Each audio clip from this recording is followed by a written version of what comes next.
കർത്താവിൻ്റെ തന്നെ തിരുനാമം വാഴ്ത്തപ്പെടുമാറായിട്ട്. ഈ പകൽക്കാലം പിന്നെയും പ്രഭാതത്തിൽ നമുക്കിങ്ങനെ ഒരുമിച്ചുകൂടെ കൂടുവാനിടയായി. കഴിഞ്ഞ 2 ദിവസവും ദൈവത്തിൻ്റെ വചനത്തിൽ നിന്ന് വിവിധ കാര്യങ്ങൾ ചിന്തിക്കുവാനിടയായി.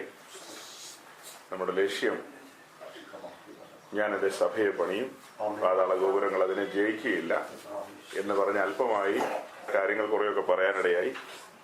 എന്നാൽ അതിനോട് ചേർന്ന് തന്നെയുള്ള കാര്യങ്ങളാണ് ഇന്നലെയും ഇവിടെയും അല്പമായി പറഞ്ഞത്. എന്നാൽ സന്ധ്യയ്ക്ക് കുറച്ചും കൂടി വ്യത്യസ്തമായ നിലയിലുള്ള കാര്യങ്ങൾ നമ്മൾ ചിന്തിക്കേണ്ടി വന്നു, ഏതൊക്കെയോ കാരണങ്ങളാൽ. സന്ധ്യയ്ക്ക് പറഞ്ഞ കാര്യങ്ങളെല്ലാം നിങ്ങൾക്ക് മനസ്സിലായോ? എന്തെങ്കിലുമൊക്കെ ഓർമ്മയിലുണ്ടോ? എല്ലാം ഓർക്കാൻ പറ്റില്ല, അത്ര ഓർത്തു വരില്ല. ഇന്നലെ സന്ധ്യയ്ക്ക് പറഞ്ഞ കാര്യം, അതിൽ ചുരുക്കെഴുത്തെന്ന് പറഞ്ഞാൽ, ചുരുക്കി പറഞ്ഞ എന്തിനെ കുറിച്ചാണ് നമ്മൾ ഇന്നലെ സന്ധ്യയ്ക്ക് ധ്യാനിച്ചത്?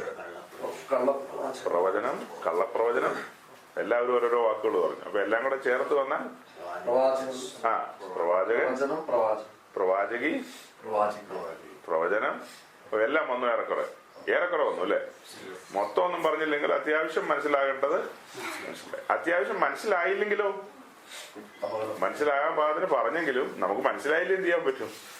എനിക്ക് മനസ്സിലായതുകൊണ്ടാണ് ഞാൻ പറഞ്ഞത്. നിങ്ങൾക്ക് ആർക്കും അത് മനസ്സിലായില്ലെങ്കിൽ എന്ത് ചെയ്യാൻ പറ്റും? ഒന്നും ചെയ്യാൻ പറ്റില്ല, അനുഭവിക്കല്ലാതെ മാർഗമില്ല. അപ്പൊ അങ്ങനെ വന്നു കഴിഞ്ഞാൽ പിന്നെ എന്ത് തീറ്റിക്കും?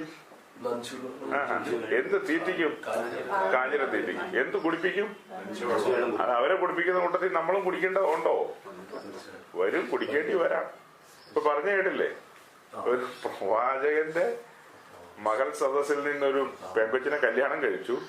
എന്നിട്ട് ആ പ്രവാചകൻ എന്ന് പറഞ്ഞാൽ അത്യുന്നതന്റെ പ്രവാചകനല്ലേ.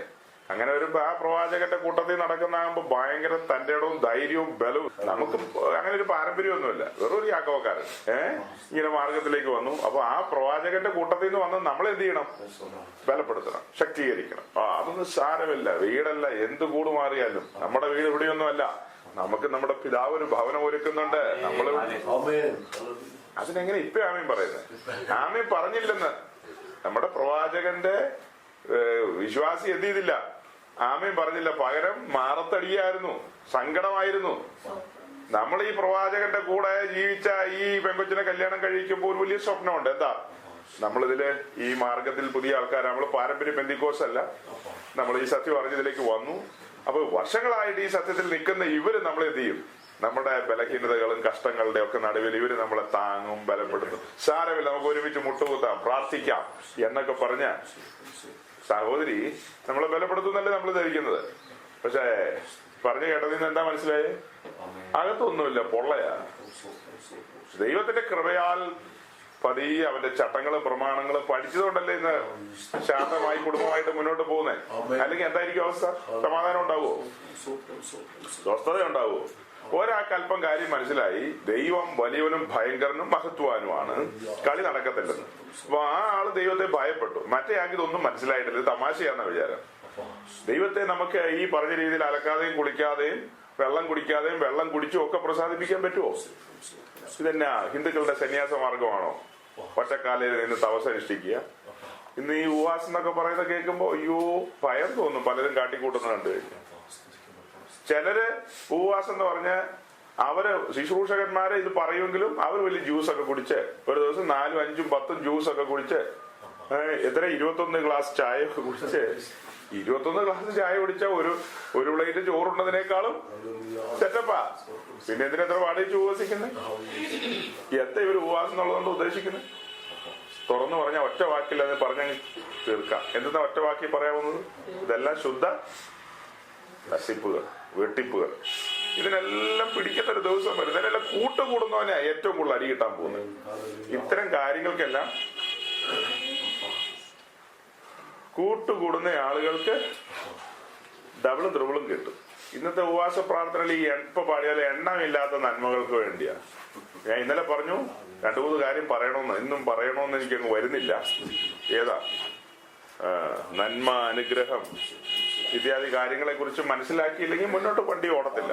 നന്മ എന്താണ്, അനുഗ്രഹം എന്താണ്, ഉയർച്ച എന്താണ്, മാനിക്കപ്പെടുക എന്ന് പറഞ്ഞാൽ എന്താണ്, ഇതൊക്കെ മനസ്സിലാക്കിയില്ലെങ്കിൽ പുതിയ നിയമ സഭ എന്ന് പറഞ്ഞാൽ അതെല്ലാം ഉയരത്തിലുള്ളത് മാത്രമേ ചിന്തിക്കത്തുള്ളൂ. ഒരു സാധാരണക്കാരൻ ചോദിക്കും, അങ്ങനെ ഉയരത്തിൽ മാത്രം ചിന്തിച്ച വയറിന്റെ കാര്യം ആര് നോക്കുന്നു? അതെല്ലാം മറുപടി പുസ്തകത്തിലുണ്ട്. നമ്മോട് പറഞ്ഞിരിക്കുന്ന ഉയരത്തിലുള്ളത് മാത്രം ചിന്തിക്കുക. ദൈവത്തിന്റെ ദാസന്മാരെ ഞങ്ങൾ എപ്പോഴും ഉയരത്തിലുള്ളത് മാത്രം ചിന്തിച്ച് കാത്തിരുന്ന് ധ്യാനിച്ച് വന്ന് ജനത്തോട് പറയണം. അതിനായി ഈ സമാഗമന കൂടാരത്തിന്റെ ഒക്കെ പിക്ചർ ഇട്ട് നിങ്ങളോട് പല കാര്യങ്ങളും പറഞ്ഞത്. ആ കൂടാരത്തിന്റെ വിശുദ്ധ സ്ഥലത്തേക്ക് ഒരു പുരോഹിതൻ ദിവസേന ശുശ്രൂഷിക്കാൻ അകത്തേക്ക് കടന്നു വരുമ്പോ ആ കൂടാരം ഇവരുടെ യാത്രയിൽ, മരുഭൂമിയിലുള്ള യാത്രയിലല്ലേ കൊണ്ടുപോകുന്നത്. ആ യാത്രയിൽ മരുഭൂമിയിലാണ് കൂടാരം അടിക്കുന്നത്. ആ കൂടാരത്തിന്റെ മുകളിലേക്ക് നോക്കുമ്പോൾ 4 കളറിലുള്ള നൂലുകളാൽ തുന്നിയ അതിന്റെ ഒന്നാമത്തെ മൂടുവിരി, കെരൂബുകളാൽ ആലേഖനം ചെയ്യപ്പെട്ട അതിമനോഹരമായ തേജസ്സിന്റെ ഒന്നാമത്തെ മൂടുവിരി ആ മുകളിലേക്ക് നോക്കിയാൽ കാണുന്നത്. നേരെ താഴേക്ക് നോക്കിയാൽ എന്ത് കാണും? നേരെ താഴേക്ക് നോക്കിയാൽ, കീഴോട്ട് നോക്കിയാൽ എന്ത് കാണും? ചുമ്മാ താഴേക്ക് നോക്കിയാൽ എന്ത് കാണാം? മണല്. അപ്പോ അതിനകത്ത് വരുന്ന പുരോഹിതൻ എപ്പോഴും മണലിലേക്ക് നോക്കിക്കൊണ്ടാണോ നിൽക്കുന്നത്? അവൻ എങ്ങോട്ടാ നോക്കേണ്ടത്? ഉയരത്തിലേക്ക്. ആ കാര്യം വെച്ചിട്ട് ആ ഒറ്റ വിഷയത്തിലാണ് ഫിലിപ്പി ലേഖനത്തിലെ വാക്യം വരുന്നത്. നിങ്ങൾ ഭൂമിയിലുള്ളത് എന്ത് ചെയ്യരുത്? അന്വേഷിക്കരുത്, ചിന്തിക്കരുത്. എവിടെയുള്ളത് മാത്രം അന്വേഷിക്കണം? ഉയരത്തിലുള്ളത്. ഇസ്രായേലിന്റെ പുരോഹിതന്മാർ ഈ കൂടാരത്തിൽ വരുമ്പോൾ ഉയരത്തിൽ ആരാ ഉള്ളത്? നമ്മുടെ വലിയവനായ ദൈവം പിതാവ് അവിടെയുണ്ട്. ഉയരത്തിലുള്ള പിതാവ്. എപ്പോഴും നമ്മുടെ ശ്രദ്ധ ഉയരത്തിലേക്കായിരിക്കണം, ഭൂമിയിലേക്കായിരിക്കരുത്. ഒരു കാര്യത്തിനും ഭൂമിയിലേക്കല്ല ശ്രദ്ധിക്കേണ്ടത്. എന്ന് പറഞ്ഞാൽ ഇവിടെ നിന്നല്ല നമുക്ക് ഉയർച്ച വരും. നമ്മുടെ ഉയർച്ചയല്ല ഉയരത്തിൽ നിന്നാണ്. നാം ഉയരത്തിലേക്ക് പോകാൻ വിളിക്കപ്പെട്ടവരാണ്. പക്ഷെ ഇന്ന് അങ്ങനെയാണോ? ഇന്ന് ആത്മീയത്തിൽ ആരോഗ്യമുള്ള എത്ര പേരെ കാണാൻ പറ്റും? കൈ അടിക്കാൻ പറഞ്ഞാൽ 1 2 3 എന്ന് പറഞ്ഞാൽ എല്ലാം കൈയടിച്ചോളും. കയ്യടി ഒരെണ്ണം തെക്കോട്ടാണെങ്കിൽ ഒരെണ്ണം വടക്കോട്ട്. കയ്യടിയുടെ സൗണ്ട് കേട്ടാൽ തന്നെ ആത്മാവിലാണെങ്കിൽ അതിനൊരു ഏകസ്വരം പോലെ വരും. ഇതെല്ലാം പല നിലയിലാണ് ചിന്തിക്കുന്നതും പറയുന്നതും പോകുന്നു.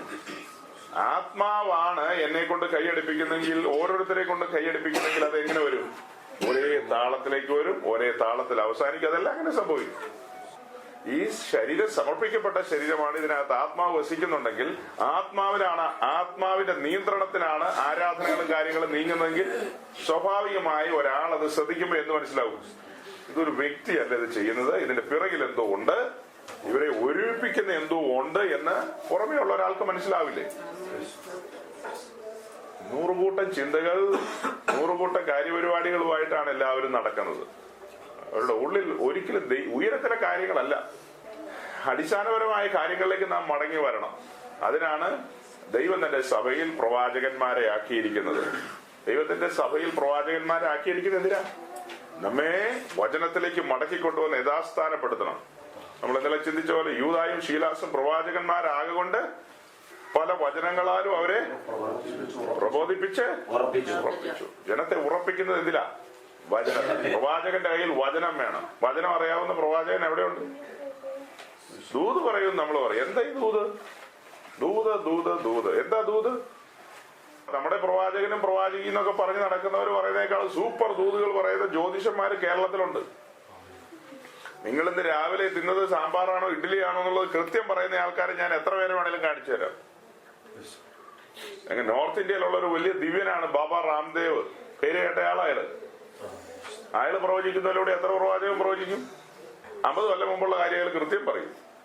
അന്ന് എന്തൊക്കെ ചെയ്തു കൂട്ടിന്നൊക്കെ. അപ്പൊ അതെങ്ങനെ പറയും? അത് ഏത് ആത്മാവില പറയുന്നത്? പരിശുദ്ധാത്മാവില അല്ല. അപ്പൊ അതേ നിലയിൽ പറയുന്ന പുള്ളികൾ നമ്മുടെ നാട്ടിലില്ലേ? അതേത് ആത്മാവില?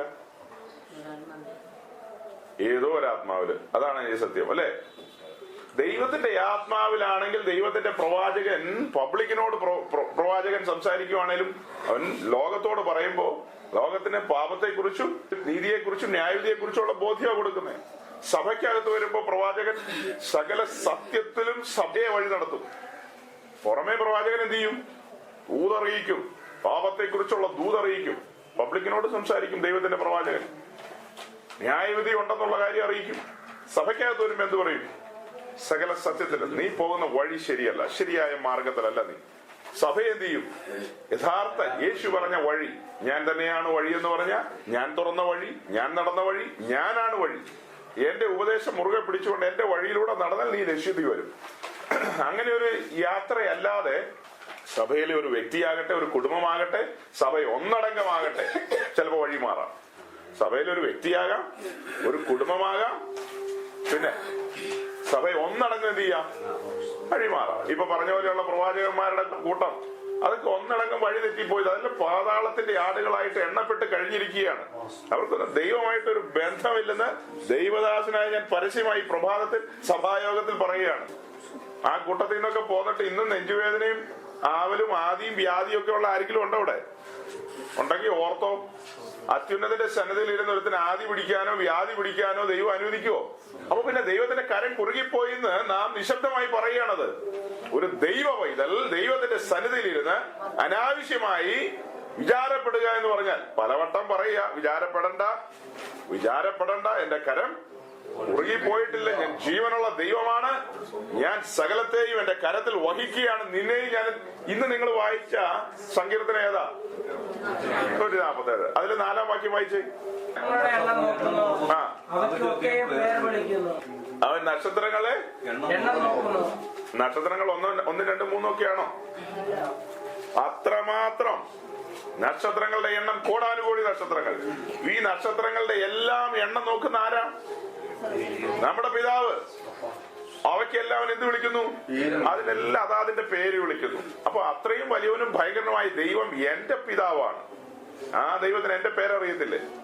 എന്റെ തലയിലെ തലമുടി നാൾ എത്രയുണ്ടെന്ന് അറിയത്തില്ലയോ? ഇതെല്ലാം അറിയുന്ന ദൈവത്തിന്റെ സന്നിധി ഞാനെന്തിനാ വിചാരപ്പെടുന്നത്? അപ്പൊ പിന്നെ ആ കാര്യം പിന്നെ ആര് വിചാരപ്പെടും? നീ എത്ര വിചാരപ്പെട്ടാലും നിനക്കത് അതിന്റെ നീളം കൂട്ടാനോ കുറയ്ക്കാനോ പറ്റുമോ? പറ്റത്തില്ല സഹോദരങ്ങളെ. നമ്മെ കൊണ്ട് അതിന്റെ നീളം കൂട്ടാനോ കുറയ്ക്കാനോ ഒന്നും പറ്റത്തില്ല. പാകെ പറ്റുന്ന കാര്യത്തിലേ ഉള്ളൂ. എപ്പോഴും ദൈവസന്നിധിയിൽ സന്തോഷിക്കുക. അതെങ്ങനെ പറ്റുമെന്നുള്ള തെളിവല്ലേ? കാരാഗ്രഹത്തിൽ കിടന്നല്ലേ നമ്മളോട് പറയുന്നത് പൗലോസ്? കാരാഗ്രഹത്തിൽ കിടന്ന് നമ്മോട് പറയാം. എന്താ പറയുന്നേ? എപ്പോഴും. പിന്നെ വെളിയിൽ കിടക്കുന്ന നമുക്ക് എന്തുകൊണ്ട് സന്തോഷിക്കരുത്? നമുക്ക് സന്തോഷിക്കാൻ പറ്റത്തില്ലേ? നമുക്ക് സന്തോഷിക്കാൻ ഈ ചുറ്റും നടക്കുന്ന ലോകത്തിന്റെ മേളങ്ങൾ കണ്ടിട്ടല്ല നമ്മൾ സന്തോഷിക്കുന്നത്. നമ്മുടെ വീണ്ടെടുപ്പ് ഓർത്ത് നാം ഇന്ന് നിൽക്കുന്ന ഇപ്പൊ എവിടെയാ? ക്രിസ്തു എന്ന പാറമേൽ നാം നിൽക്കുകയാണ്. നമ്മെ നാശകരമായ കുഴിയിൽ നിന്ന്, കുഴഞ്ഞ ചേറ്റിൽ നിന്ന് ഉയർത്തി ക്രിസ്തു എന്ന പാറമേൽ കൊണ്ടുവന്ന് നിർത്തിയ കാര്യം ഓർക്കുമ്പോൾ നമ്മുടെ ഉള്ളിൽ നന്ദി വരണം, സന്തോഷം വരണം, ആനന്ദം വരണം. നിത്യാനന്ദം നമ്മുടെ തലമേലിരിക്കുകയാണ്. ഇവിടം കൊണ്ട് തീരുകയല്ല, മുന്നോട്ടുള്ള യാത്രയിലല്ലേ. ശരിക്കും ദൈവത്തിന്റെ വചനം നിങ്ങൾ നന്നായിട്ട് ധ്യാനിക്കണം, വചനം വായിക്കണം, കൂടെ സമയമെടുത്ത് വചനത്തിന് മുമ്പാകെ ഇരിക്കണം. അങ്ങനെ ഇരിക്കുമ്പോഴാണ് ദൈവിക മർമ്മങ്ങൾ നമുക്ക് വെളിപ്പെടുന്നത്. നമ്മെക്കുറിച്ചുള്ള ദൈവത്തിന്റെ പദ്ധതികൾ, വരാൻ പോകുന്ന മഹിമകൾ, ഇതെല്ലാം ഓർക്കുമ്പോൾ അറിയാതെ വരുന്ന മൂളിപ്പാട്ട് സിനിമാ പാട്ടായിരിക്കില്ല. പിന്നെ പാടുന്ന പാട്ട് എങ്ങനെയാ? നമ്മുടെ പ്രത്യാശയുടെ ഗീതങ്ങളാണ്. നമ്മുടെ കർത്താവ് വരാറായി അതിനോടുള്ള ബന്ധത്തിലുള്ള അങ്ങനെയുള്ള കാര്യങ്ങളാണ്. ദൈവത്തിന്റെ കൃപയാൽ ഇങ്ങനെ ഒരു കാര്യം വിശ്വസിക്കുന്ന, യേശുക്രിസ്തു വരുമെന്ന് വിശ്വസിക്കുന്ന ഒരു ഉപദേശി നിങ്ങൾക്ക് കിട്ടിയല്ലോ. അതോർത്ത് സ്തോത്രം പറയാൻ പാടില്ല. കർത്താവ് മടങ്ങി വരുമെന്ന് വിശ്വസിക്കുന്ന ഉപദേശിമാര് കേരളത്തിൽ വളരെ കുറവാണ്. പെന്തിക്കോസ് പാസ്റ്റർമാര് വളരെ കുറവാണ്. കേരളത്തിന്റെ അങ്ങേയറ്റം മുതൽ ഇങ്ങേയറ്റം വരെ സഞ്ചരിക്കുന്ന ഉപദേശിയാണ് ഞാൻ. വലിയ പങ്കും അത് വിശ്വസിക്കുന്നില്ല. ഉടനെ ഒന്നും വരുമെന്നൊന്നും ഒരുത്തരും വിശ്വസിക്കുന്നില്ല. അപ്പൊ അങ്ങനെ വരുമെന്നും അത്യാവശ്യം ഒരു ദൈവം ഉണ്ടെന്നെങ്കിലും വിശ്വസിക്കുന്നുണ്ടല്ലോ. ഞാൻ ബൈബിൾ സ്കൂളിൽ പഠിച്ച, അസംബ്ലീസ് ഓഫ് ഗോഡിന്റെ ബൈബിൾ സ്കൂളിൽ പഠിച്ചയാളാ. ബൈബിൾ സ്കൂൾ അധ്യാപകരുടെ ഒക്കെ ചർച്ചിലെ വിശ്വാസികളോട് ഇരിപ്പുണ്ട്. അപ്പം അത്യാവശ്യം ദൈവം ഇല്ലെന്ന് പഠിപ്പിക്കുന്ന വിദ്വാന്മാര് എന്നെ പഠിപ്പിച്ചിട്ടുണ്ട്. അസംബ്ലീസ് ഓഫ് ഗോഡിന്റെ ബൈബിൾ സ്കൂളിൽ ദൈവം ഇല്ലെന്ന് പഠിപ്പിക്കുന്ന വിദ്വാൻ എന്നെ പഠിപ്പിച്ചിട്ടുണ്ട്. ആ വിദ്വാനുമായിട്ട് വലിയ യുദ്ധം നടത്തിയിട്ടുണ്ട് നമ്മള്. അപ്പൊ അവരുടെ ഡ്യൂട്ടി എന്നാന്നായിരിക്കും നിങ്ങൾ ചിന്തിക്കുന്നത്? ആർക്കറിയാം? അവരുടെ വയറ്റിൽ പഴുപ്പ്. കുറെ തടിച്ച പുസ്തകങ്ങൾ തുറക്കും, അടയ്ക്കും, മടക്കും. അതിൽ നിന്ന് 2 വാക്കൊക്കെ എന്തെങ്കിലും ഒന്ന് പറയും. ആ അധ്യാപകൻ പറയുന്നതാണ് കമ്മ്യൂണിസം കൊണ്ട് മാത്രമേ ലോകത്തിനൊരു വിമോചനമുള്ളൂ എന്ന്.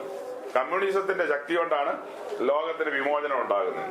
പിന്നെ ഈ പെന്തിക്കോസുകാരുടെ സ്വതന്ത്ര കാഴ്ച പൈസ ശമ്പളമായിട്ട് വാങ്ങിച്ച് ചാപ്പാടടിക്കേണ്ട ആവശ്യമുണ്ടോ? കമ്മ്യൂണിസ്റ്റ് പാർട്ടി ചേർന്ന് പ്രവർത്തിക്കുക. ഞങ്ങള് പഴയ കമ്മ്യൂണിസ്റ്റ് പാർട്ടിക്കാരാ, കോൺഗ്രസ്സുകാരനല്ല കേട്ടോ. പഴയ കമ്മ്യൂണിസ്റ്റുകാരനാ. ഇൻകുലാബ് സിന്ദാബാദ് വിളിച്ചതാ. അതെല്ലാം വിട്ടിട്ട് നമ്മൾ ഈ പുത്തമായിട്ട് വന്നത്.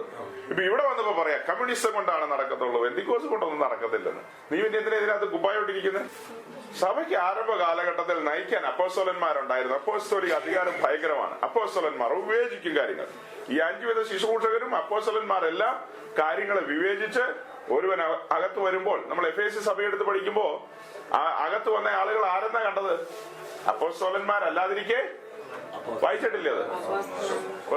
വെളിപ്പാട് പുസ്തകം 2-ാം അധ്യായം 2-ാം വാക്യം വായിച്ച്. വെളിപ്പാട് പുസ്തകം 2-ാം അധ്യായം 2-ാം വാക്യം. തങ്ങൾ അപ്പോസ്തലന്മാരെന്ന് പറയുന്നവരെ നീ പരീക്ഷിച്ച് കള്ളന്മാർ എന്ന് കണ്ടതും. അപ്പോ അപ്പോസ്തലന്മാർ അല്ലാതിരിക്കെ തങ്ങൾ അപ്പോസ്തലന്മാരെന്ന് പറയുന്നവര് അവരിങ്ങനെ പറഞ്ഞു നടക്കുക, ഞങ്ങൾ അപ്പോസ്തലന്മാരാണ്, ഞങ്ങൾ ആത്മസൗഖ്യം തരാന്ന്. നീ എന്ത് ചെയ്യണം? അപ്പോ നീ വിവേചിക്കണം. ഇവിടെ പരീക്ഷിക്കുക എന്ന് പറയുമ്പോ അതിന്റെ അർത്ഥം നീ വിവേചിക്കണം, നീ ആത്മാവിൽ വിവേചിക്കണം. ഇവൻ ദൈവത്തിന്റെ ആത്മാവുള്ളവനാണോ? ഇവൻ ദൈവത്തിന്റെ ദാസനാണോ? ഇവൻ ക്രിസ്തുവിന്റെ വചനങ്ങളെ പഥ്യോപദേശത്തെ മുറുകെ പിടിക്കുന്നവനാണോ? ഇവനൊരു പ്രത്യാശയുണ്ടോ? ഇവന്റെ പ്രസംഗങ്ങളിൽ യേശുക്രിസ്തുവിന്റെ വരവും നിത്യതയും വിശുദ്ധിയും ഒക്കെ നിഴലിക്കുന്നുണ്ടോ? ഈ ലോകത്തിലെ കാര്യങ്ങളാണോ പറയുന്നത്? ഉയരത്തിലെ കാര്യങ്ങളാണോ പറയുന്നത്? ഇത് നാം എന്ത് ചെയ്യണം? ഇന്ന് അങ്ങനെയൊന്നുമില്ല. ആര് വന്നാലും സ്വത്രം അല്ലെങ്കിൽ ഇരുന്നാട്ടെ, ചായ കാപ്പി എന്നാ വേണേലും കൊടുക്കും. അവരെ സംബന്ധിച്ച് എഫേസ്യ സഭ അന്ന് എന്ത് ചെയ്തു? വന്നപ്പോ മര്യാദയൊക്കെ കാണിച്ചു വന്നപ്പോ, പക്ഷെ അവരെന്ത് ചെയ്തു? പരീക്ഷിച്ചു, വിവേചിച്ചപ്പോ കിട്ടിയ റിസൾട്ട് എന്താ? അന്ന് ഏത് നൂറ്റാണ്ടിലേത്? ആദിമ നൂറ്റാണ്ടില്. ഈ വെളിപ്പാട് പുസ്തകം എഴുതുന്നത് ഏത് സമയത്താ? ഏകദേശം AD 95 സഭ ആരംഭിച്ചതെന്നാ?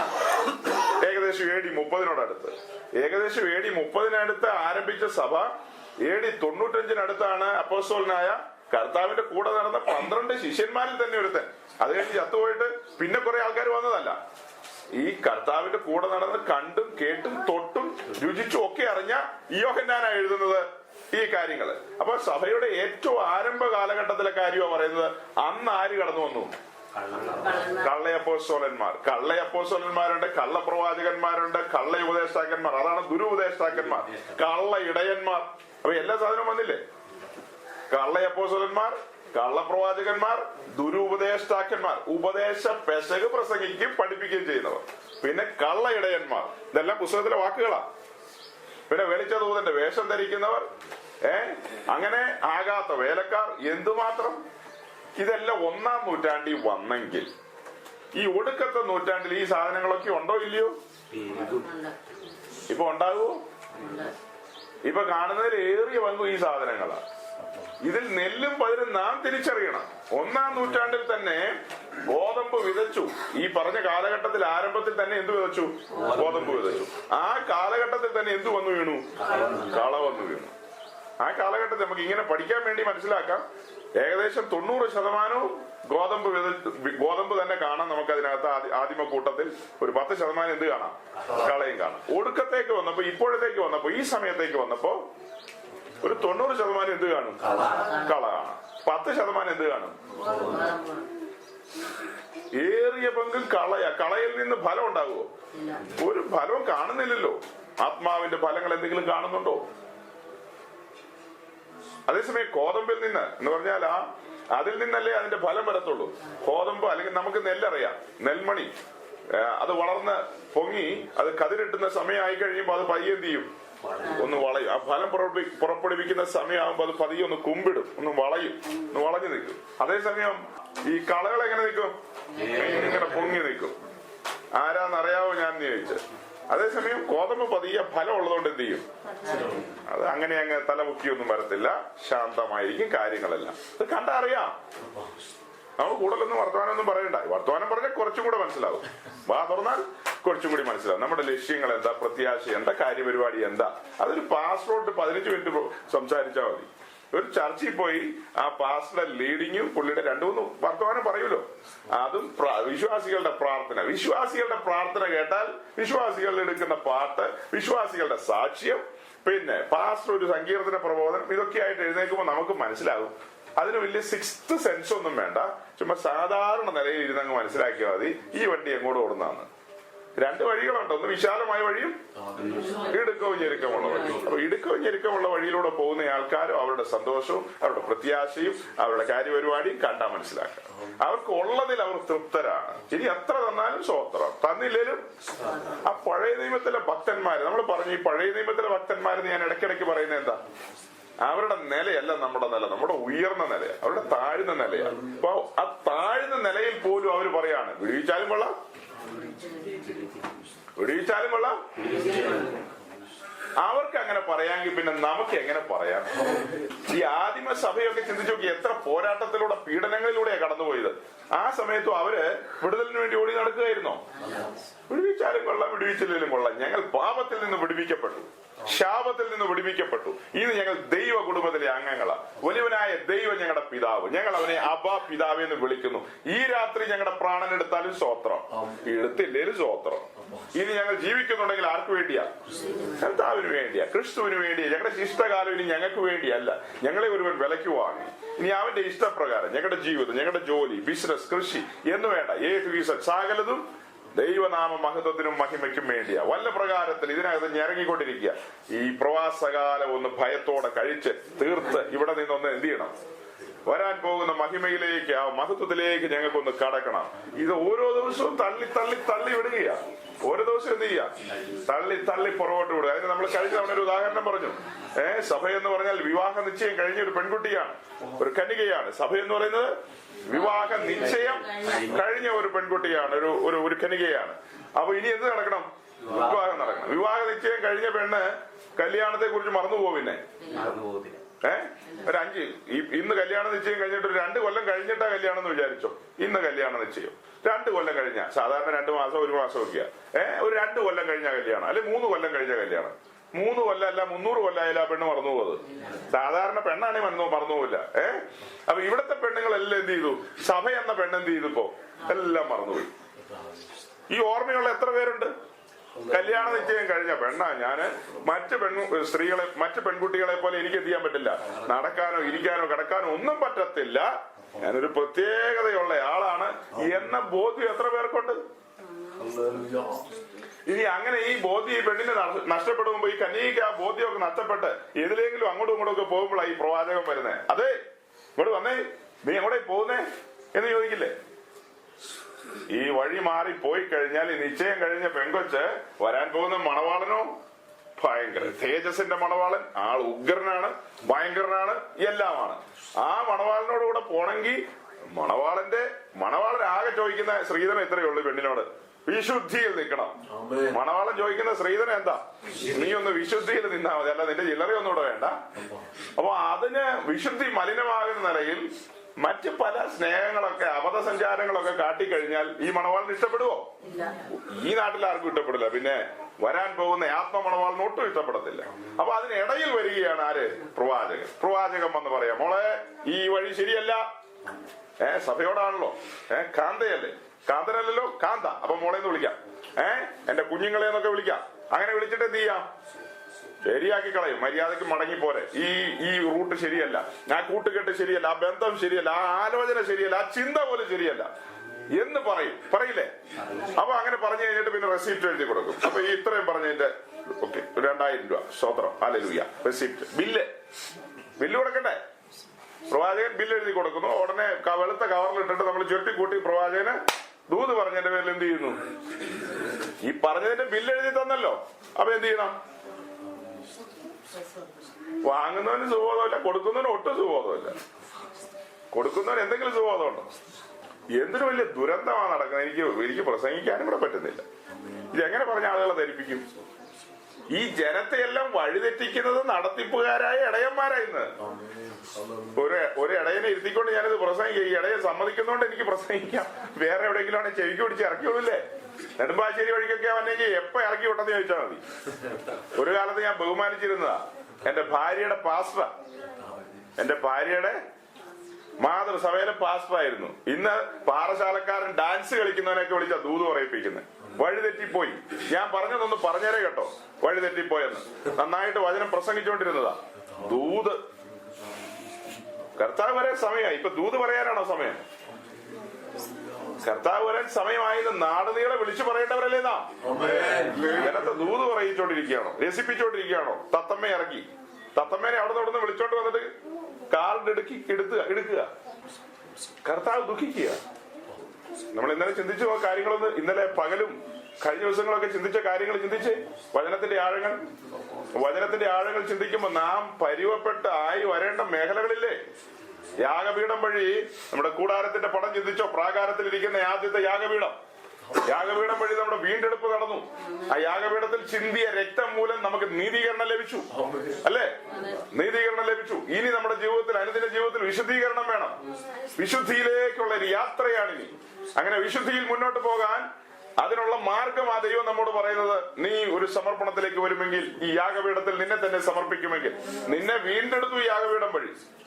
അതിന് വേറെ ചെലവോ മുടക്കോ ഒന്നുമില്ല, ദാനമാ, എല്ലാം ദാനമാ. രക്ഷ കുഞ്ഞാടിന്റെ ദാനം, എല്ലാം ദാനം. നമ്മളൊന്നും ചെയ്യാനൊന്നുമില്ല, അതിന് പ്രത്യേകിച്ച് കാര്യപരിപാടിയൊന്നുമില്ല, സമർപ്പണമൊന്നുമില്ല. അംഗീകരിക്കുക, പാപിയാന്ന് ഏറ്റുപറയുക, കർത്താവിനെ രക്ഷിതാവായി സ്വീകരിക്കുക, ആ രക്തത്തിൽ ആശ്രയിക്കുക. തൽക്ഷണം നമ്മുടെ രക്ഷ നടക്കും, നമ്മുടെ നീതീകരണ ഉയരത്തിൽ സംഭവിക്കും. അത് കഴിഞ്ഞിട്ട് ഇവിടെ കൊണ്ട് തീരുകയാണോ? രക്ഷിക്കപ്പെട്ടതുകൊണ്ട് അവസാനിച്ചോ? ഇനി ഒരു യാത്രയാണ് മുൻപോട്ട്. വിശുദ്ധ പർവ്വതമായ ഉത്തരഗിരിയായ സിയോനിലേക്കുള്ളൊരു യാത്ര. നാം രക്ഷിക്കപ്പെടുമ്പോൾ, ഈ വീണ്ടെടുപ്പ് നടക്കുമ്പോൾ നമ്മെ വിളിക്കുന്ന പുരോഹിതന്മാരെന്നാണ്, അത്യുന്നതന്റെ പുരോഹിതന്മാർ. അതേസമയം നാം രാജാക്കന്മാരുമാണ്, അതവിടെ നിൽക്കട്ടെ. നാം പുരോഹിതന്മാരാണ്. പുരോഹിതന്മാർ എപ്പോഴും എന്ത് ചുമക്കണം? യാഗപീഠം ചുമന്നുകൊണ്ട്, പെട്ടകം എല്ലാം ഉണ്ട്, ഇതെല്ലാം നാം തന്നെ ചുമക്കണം. അതിനകത്തുള്ളതെല്ലാം നാം ചുമക്കണം. അതിലൊന്നാണ് യാഗപീഠം. യാഗപീഠം എപ്പോഴും നമ്മുടെ കൂടെ ഉണ്ടാകണം. യാഗപീഠത്തിലെ തീ ഒരിക്കലും എന്ത് ചെയ്യരുത്? കെട്ടുപോകരുത്. യാഗപീഠത്തിൽ തീ കത്തിക്കൊണ്ടിരിക്കുകയാണ്, അത് നാം എപ്പോഴും കൊണ്ടുപോവുകയാണ്. ഈ യാഗപീഠത്തിൽ ഇപ്പോൾ ഒരു യാഗമൃഗത്തെ ആവശ്യമുണ്ട്. നാം തന്നെയാണ് യാഗമൃഗം. വീണ്ടെടുപ്പിന് വേണ്ടി യേശുക്രിസ്തു എന്ന യാഗമൃഗം കുഞ്ഞാടിനെ അറുത്തു, അത് സമ്മതിച്ചു. ഇനി നാം ഓരോരുത്തരും ദൈവസന്നിധിയിൽ ഒരു യാഗമൃഗത്തെ പോലെ നമ്മെ തന്നെ സമർപ്പിക്കുകയാണ്. അടിയനിത നമ്മെ വിലയ്ക്ക് വാങ്ങിയിരിക്കുകയാണ്. അതുകൊണ്ട് നാം എന്ത് ചെയ്യുക? സ്വമേധയാ സ്വമനസാലെ സമർപ്പിക്കുകയാണ്. നാം നമ്മെ തന്നെ യാഗപീഠത്തിലേക്ക് സമർപ്പിച്ചു. ഇനി ആ യാഗപീഠത്തിൽ നിന്ന് ഇറങ്ങി വരാൻ പറ്റുമോ എന്ന് പറഞ്ഞ അർത്ഥം? ഇനി നമ്മുടെ ജീവിതത്തിന്റെ കർത്തൃത്വം ആർക്കാ? ഇതൊക്കെ അറിഞ്ഞായിരുന്ന ഈ വഴിയിലേക്ക് നമ്മൾ വരുമോ? ഇതൊന്നും കേട്ടിട്ടല്ല നമ്മൾ വന്നത്. ഇതൊക്കെ അറിയുമായിരുന്നെങ്കിൽ ഗുഡ് ബൈ അന്ത്യോക്കിയാണ് കട്ടായി എന്ന് പറഞ്ഞാൽ ആ വഴിക്ക് പോയാനെ. ഇതെല്ലാം അറിഞ്ഞ ആരെങ്കിലും വരുമോ? അത് വരില്ലെന്ന് കർത്താവിനും അറിയാം. അതുകൊണ്ട് ആ കർത്താവ് നേരത്തെ പറഞ്ഞു, എന്റെ ആട്ടിൻകൂട്ടം ചെറിയ ആട്ടിൻകൂട്ടം. കർത്താവ് സംതൃപ്തനാണ്. എന്റെ ആട്ടിൻകൂട്ടം വലുതായില്ല, ഞാൻ വലിയ ദൈവം, എന്റെ കര കുറുകിപ്പോയിട്ടില്ല, എന്റെ ശക്തിക്ക് ഒരു കുറവും വന്നിട്ടില്ല. എങ്കിൽ പോലും ആ ശക്തി കൊണ്ടൊന്നും ആരെയും ദൈവം എന്ത് ചെയ്യുന്നില്ല? ബലപ്രയോഗമൊന്നും ചെയ്യുന്നില്ല. നമ്മുടെ മനസ്സ് രക്ഷയ്ക്കായി. അപ്പൊ കാംക്ഷ എന്നൊരു വാക്ക് വന്നില്ലേ? അതിന്റെ അർത്ഥം രക്ഷയ്ക്കായി. ഞാൻ നിന്നെ രക്ഷയിലേക്ക് പിടിച്ചോണ്ട് പോകുന്നെന്നും പറഞ്ഞോ? നിനക്കൊരു കാംക്ഷയുണ്ടെങ്കിൽ ഞാൻ നിന്നെ സഹായിക്കും. അതല്ലേ അർത്ഥം? രക്ഷയ്ക്കായി കാംക്ഷിക്കുന്നവനെ ഞാൻ അതിനകത്ത് ആക്കും. നമുക്ക് രക്ഷയ്ക്കായിട്ടൊരു വാഞ്ചയും താല്പര്യം ഉണ്ടെങ്കിൽ മാത്രം ദൈവം നമ്മെ അതിനകത്താക്കും. അതുപോലെ ഒരു സങ്കീർത്തനത്തിലുണ്ട്, മാൻ നീർ തോടുകളിലേക്ക് ചെല്ലുവാൻ. കണ്ടോ, അടുത്ത വാക്ക് കണ്ടോ? കാംക്ഷ. അപ്പോ എനിക്കൊരു ഇച്ഛ, എന്റെ ഇച്ഛയിൽ എനിക്ക് താല്പര്യം വേണം. ആത്മീയ വിഷയങ്ങൾ ഗൗരവമാണ്, എനിക്ക് ദൈവമായിട്ടുള്ള ബന്ധം, സമ്പർക്കം, അത് ഗൗരവമാണെന്ന് എനിക്കൊരു ബോധ്യം വേണം. ആ ബോധ്യം ഉണ്ടെങ്കിൽ മാത്രമേ ദൈവം നമ്മോട് സഹകരിക്കും. അല്ലാതെ ബലപ്രയോഗങ്ങളില്ല. ഇവിടെ ബലപ്രയോഗം ഉണ്ടോ? എനിക്ക് ആ കാംക്ഷയുണ്ടാകണം. പിന്നെ രക്ഷിക്കപ്പെട്ടൊരു ദൈവവേദനാണെ നാം ദൈവത്തിന്റെ ഹിതത്തിൽ നിന്ന് മാറി നിൽക്കുമ്പോഴെല്ലാം ദൈവം നല്ല ദാസന്മാരെ അയച്ച് നമ്മെ എന്ത് ചെയ്യും? ഓർമ്മിപ്പിച്ചുകൊണ്ടിരിക്കും. അങ്ങനെ മഹത്വത്തിൽ, വലിയ മഹത്വത്തിൽ ഇറങ്ങി വന്നവരാ ഇസ്രായേൽ. മിസ്രൈം വിട്ട് ചെങ്കടൽ കടന്ന് മരുഭൂമിയിലൂടെ സഞ്ചരിച്ചു, വാഗ്ദത്ത ഭൂമിയൊക്കെ കൈവശമാക്കി. അങ്ങനെ കാലങ്ങൾ മുന്നോട്ട് പോയി. അവർക്ക് രാജാക്കന്മാരെ കിട്ടി. അങ്ങനെ മുന്നോട്ട് പോയി. കുറെ കാലം കഴിഞ്ഞപ്പോ, ഇറങ്ങിയ കാലമൊക്കെ സ്വതന്ത്രം അല്ലേലില്ല, കുറെ കാലം കഴിഞ്ഞപ്പോ ഇതൊന്നും ഓർക്കുന്നില്ല, എല്ലാം മറന്നുപോയി. അപ്പൊ അവരെ ഓർമ്മിപ്പിക്കാൻ വേണ്ടി ഇറക്കിയ ആൾക്കാരാണ് പ്രവാചകന്മാര്. അവരും മറന്നുപോയാലും എല്ലാം. ഇന്നലെ വായിച്ച യെരമ്യാവിന്റെ പുസ്തകത്തിൽ ഒരു 12 വാക്യം വായിച്ചേ. യെരമ്യാവ് 23-ാം അധ്യായത്തിലെ 11 മുതൽ താഴേക്ക് വായിച്ചു. പ്രവാചകനും പുരോഹിതനും ഒരുപോലെ വഷളന്മാരായിരിക്കുന്നു. എന്റെ ആലയത്തിലും ഞാൻ അവരുടെ ദുഷ്ടത കണ്ടിരിക്കുന്നു എന്ന യഹോവയുടെ അരുളപ്പാട്. എന്റെ ആലയം പ്രാർത്ഥനാലയം, എന്റെ ആലയം വിശുദ്ധിയുടെ ആലയമാണ്. പഴയ നിയമത്തിലെ ആലയമാണ് യെരൂശലേം ദേവാലയത്തിന്റെ കാര്യമായി പറയുന്നത്. ഇത് സഭയുടെ കാര്യമല്ല. ഇന്ന് സഭ എന്ന് പറയുന്ന ഒരു ആലയമാണ്. ഓക്കെ, എന്നിട്ട് അതുകൊണ്ട് അവരുടെ വഴി അവർ ഇരുട്ടത്ത് വഴുവഴുപ്പായിരിക്കും. അതുകൊണ്ട് അവർ തുറന്നിട്ടുള്ള വഴി ഇരുട്ടത്ത് അവർക്ക് വഴുവഴുപ്പായിരിക്കും. അവർ അതിൽ കാൽ തെറ്റി വീഴും. അവരെല്ലാം അതിനകത്ത് കാല് തെറ്റി വീഴാൻ പോവുക. ഞാൻ അവർക്ക് അനർത്ഥം അവരുടെ സന്ദർശനകാലം തന്നെ വരുത്തുമെന്ന് യഹോവയുടെ അരുളപ്പാട്. ഞാൻ അവർക്ക് അനർത്ഥം അവരുടെ മേലൊരു സന്ദർശനകാലം വരുത്തും എന്ന് പറഞ്ഞാൽ ഇന്ന് ഒന്ന് പറഞ്ഞ് രണ്ടിന് പിറ്റേ ദിവസം രാവിലെ കയറി ഒന്നും ചെയ്യുന്നല്ല. ദൈവം ഒരു സമയം വെച്ചിട്ടുണ്ട്, പിടിക്കും. ഇപ്പൊ നമുക്ക് ഇഷ്ടമുള്ള വഴിയിലൂടെ എന്ത് ചെയ്യാം? പോകാം. ഒരു സമയം വെച്ചിട്ടുണ്ട്. നേരത്തെ പറയാണ് ഈ വഴിയെല്ലാം വഴുവഴുപ്പിന്റെ വഴിയാണ്. ഒരു സന്ദർശനകാലം വരും. എന്നിട്ട് ശമരിയിലെ പ്രവാചകന്മാരിൽ ഞാൻ ഭോഷത്വം കണ്ടിരിക്കുന്നു. ശമരി എന്നുള്ളതുകൊണ്ട് ഉദ്ദേശിക്കുന്ന ഈ നമ്മൾ പറയുന്ന ഇസ്രായേൽ 2 രാജ്യമായിട്ട് തിരിഞ്ഞു, തെക്കേ ദേശമെന്നും വടക്കേ ദേശമെന്നും. ഈ ശമരി എന്ന് പറയുന്ന വടക്കേ ദേശം, ഇസ്രായേലിന്റെ തലസ്ഥാനമാണ് ശമരിയ. തെക്കേ ദേശം എന്ന് പറയുന്നതിന്റെ തലസ്ഥാനമാണ് യെരൂശലേം. അപ്പൊ തെക്കേ ദേശവും വടക്കേ ദേശവും. ഓക്കെ, അപ്പോ ഈ വടക്കേ ദേശത്തിന്റെ തലസ്ഥാനമായ ശമരിയയിലുള്ള പ്രവാചകന്മാരിൽ വായിച്ചാട്ടെ. ഞാൻ ഭോഷത്വം കണ്ടിരിക്കുന്നു. ശമരിയയിലെ ഇസ്രായേലിലെ പ്രവാചകന്മാരിൽ ഞാൻ ഭോഷത്വം കണ്ടിരിക്കുന്നു. അവർ ബാലിന്റെ നാമത്തിൽ പ്രവചിച്ച്, ഏത് വിധത്തിലാണെങ്കിലും പ്രവചിച്ചല്ലോ. സ്തോത്രം. അവർ ബാലിന്റെ നാമത്തിൽ അങ്ങനെ പ്രവചിക്കാൻ മുട്ടി നിന്നിട്ട് അവസാനം ഏത് വിധത്തിലാണെങ്കിലും ഒരു പ്രവചനം പ്രവചിച്ചാൽ മതിയോ? ബാലിന്റെ നാമത്തിൽ പ്രവചിച്ചു, എന്റെ ജനമായ ഇസ്രായേലിനെ തെറ്റിച്ചു കളഞ്ഞു. അപ്പൊ ഈ പ്രവചനം കൊണ്ട് സംഭവിച്ച ഗുണം എന്നാ? ഇസ്രായേലിനെ തെറ്റിച്ചു കളഞ്ഞു. അവർക്ക് ചില്ലറ കിട്ടി. അവർക്ക് പലതും കൊണ്ട് ചില്ലറ കാര്യങ്ങളൊക്കെ കിട്ടി കാണും. പക്ഷെ ഇസ്രായേൽ എന്ത് ചെയ്തു? ഈ ഇസ്രായേൽ എന്നുള്ളതിന്റെ മുമ്പിൽ ഒരു വാക്ക് എഴുതിയിട്ടുണ്ട്. എന്റെ ജനം. അത് എന്തൊരു വാക്കാത്? ഞാനാകുന്നവൻ ഞാനാകുന്നു എന്ന് പറഞ്ഞവനാ പറയുന്നത്. ഇത് എന്റെ ജനം, ഞാൻ എനിക്കായി തെരഞ്ഞെടുത്ത ജനം. ലോകത്തിന്റെ നടുവിൽ, ജാതികളുടെ നടുവിൽ വിളക്കായിരിക്കാൻ തെരഞ്ഞെടുത്ത എന്റെ ജനം. വിളക്ക് കത്തുന്നില്ല. അതല്ലേ കഴിഞ്ഞ ദിവസം പറഞ്ഞത്? വിളക്ക് കെട്ടിരിക്കുകയാണ്, വിളക്ക് കത്തുന്നില്ല. ജാതികളുടെ നടുവിൽ വിളക്കായിരിക്കട്ടെ ഇസ്രായേൽ, വിളക്ക് കത്തുന്നില്ല. അതിന്റെ നടുവിൽ അതിനെ കത്തിക്കാൻ ദൈവം എഴുന്നേൽപ്പിച്ച പ്രവാചകന്മാർ എന്താ ചെയ്യുന്നത്? അവർ പ്രവചിക്കുന്ന ആര് മൂലമാണ്? ബാൽ മുഖാന്തരം പ്രവചിക്കുകയാണ്. അവർ അരുതാത്തത് പ്രവചിക്കുന്നു, സ്വന്തം ഹിതത്തിൽ പ്രവചിക്കുന്നു, സ്വന്തം ആത്മാവിൽ പ്രവചിക്കുന്നു, ദൈവത്തിന്റെ ആത്മാവിലല്ല. യെരൂശലേമിലെ പ്രവാചകന്മാരിലോ ഞാൻ അതിഭയങ്കരമായുള്ളത് കണ്ടിരിക്കുന്നു. ഇത് തെക്കേ ദേശം. ആദ്യം പറഞ്ഞ ശമരിയ വടക്കേ ദേശം, ഇസ്രായേൽ 10 ഗോത്രക്കാർ. ഇത് യെരൂശലേം എന്ന് പറയുന്ന 2 ഗോത്രക്കാർ, യഹൂദിയും ബെന്യാമിനും. അതിന്റെ തലസ്ഥാനം യെരൂശലേം. അവിടെയാണ് ആലയം ഇരിക്കുന്നത്. യെരൂശലേമിലെ പ്രവാചകന്മാരിൽ ഞാൻ അതിഭയങ്കരമായുള്ളത് ഭയങ്കരമായതാണോ? അതിഭയങ്കരമായുള്ളത് കണ്ടിരിക്കുന്നു എന്ന് പറഞ്ഞ ഞാൻ കണ്ടിരിക്കുന്നു. എന്റെ 7 കണ്ണ് കണ്ടുകൊണ്ടിരിക്കുക. ഞാൻ കുറിച്ചിട്ടുണ്ട്, എന്റെ പുസ്തകത്തിൽ ഞാൻ കുറിച്ചിട്ടുണ്ട്. ഞാൻ കണ്ടുകൊണ്ടിരിക്കുക. ഓർത്തോ, ഈ സകല മ്ലേച്ഛതകളും ഞാൻ അറിയുന്നില്ലെന്നാണോ ധരിച്ചത്? ദൈവത്തിന്റെ കണ്ണ് കുരുടാണോ? അവന്റെ കണ്ണിന് മറഞ്ഞിരിക്കുന്ന വല്ലതുകൊണ്ടോ? എല്ലാം കണ്ടുകൊണ്ടിരിക്കുക. എന്നിട്ട് അവർ വ്യഭിചാരം ചെയ്ത് വ്യാജത്തിൽ നടത്തുന്നു. ആരും തന്റെ ദുഷ്ടത വിട്ടു തിരിയാത്ത വണ്ണം അവർ ദുഷ്പ്രവർത്തിക്കാരെ ധൈര്യപ്പെടുത്തുന്നു. എന്താ? ദുഷ്പ്രവർത്തിക്കാരന്റെ വീട്ടിൽ ചെന്നാ ദൂത് പറയുന്നത്. Glory, hallelujah. എന്തൊരു ഭയാനകം! ലോകം മുഴുവനും വഞ്ചന വ്യാപിച്ചിരിക്കുക. കർത്താവിന്റെ വരവാസന്നമായിരിക്കും. വിശുദ്ധി പ്രസംഗിക്കപ്പെടുന്നില്ല, വചനം ആഴത്തിൽ പഠിപ്പിക്കുന്നില്ല, ജനം ഒരുങ്ങുന്നില്ല. ഇനി അഥവാ രക്ഷിക്കപ്പെട്ട് വന്നവരെല്ലാം യാഗപീഠത്തിന് ചുറ്റും നിന്ന് കറങ്ങുന്നല്ലാതെ അവർ മുൻപോട്ട് കടന്നു വരുന്നില്ല. അവർ അതിപരിശുദ്ധ സ്ഥലത്തിന്റെ അനുഭവത്തിലേക്ക് വന്ന് ആ പെട്ടകം നമ്മൾ പറഞ്ഞു പറ്റിച്ചേർന്ന് എന്ത് ചെയ്യണം? 2 ഒന്നായി തീരണം.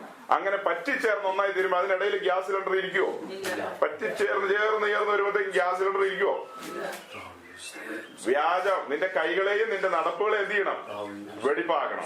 അപ്പൊ കയ്യിലുള്ള ഇത്തരം കാര്യങ്ങളൊക്കെ പറ്റി വരുമ്പോ കർത്താവ് പറയോ ഇരിക്കട്ടെ കൂടെ നിന്ന്? നാം സേവിക്കുന്ന കർത്താവ് ഇങ്ങനെയുള്ള കാര്യത്തിന് കൂട്ടു നിൽക്കുവോ? ഓർത്തോ, ഓരോരുത്തരും ചെയ്ത കാര്യങ്ങൾ അത് എങ്ങനെയുള്ളതാ? ഓരോ കാര്യങ്ങളും വെടിപ്പോടും നിർമ്മലതയോടും ആയിരിക്കണം.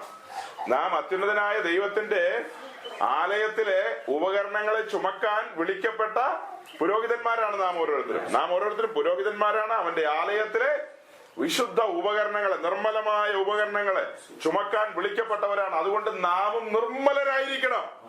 ഈ ഉപകരണങ്ങളെല്ലാം എങ്ങനെയുള്ളതാ? നിർമ്മലമാണ്. അതുകൊണ്ട് അത് ചുമക്കാൻ വിളിക്കപ്പെട്ട നാമും നിർമ്മലന്മാരായിരിക്കണം. അതിന്റെ 15-ാം വാക്യം കൂടെ വായിച്ച്.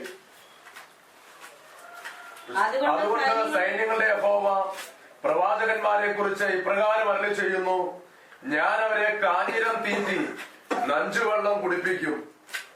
യെരൂശലേമിലെ പ്രവാചകന്മാരിൽ നിന്ന് നല്ലോ വഷളത്വം ദേശത്തെല്ലായിടവും പരന്നിരിക്കുന്നത്. ഞാൻ അവരെ കാഞ്ഞിരം തീറ്റി നഞ്ചുവെള്ളം കുടിപ്പിക്കും. ഇന്നലെ നമ്മൾ പറഞ്ഞു അവരിപ്പൊ കുടിക്കുന്ന കൊക്കക്കോളയും ബർഗറൊക്കെയാ. നാളെ അവരെന്ത് തിന്നും?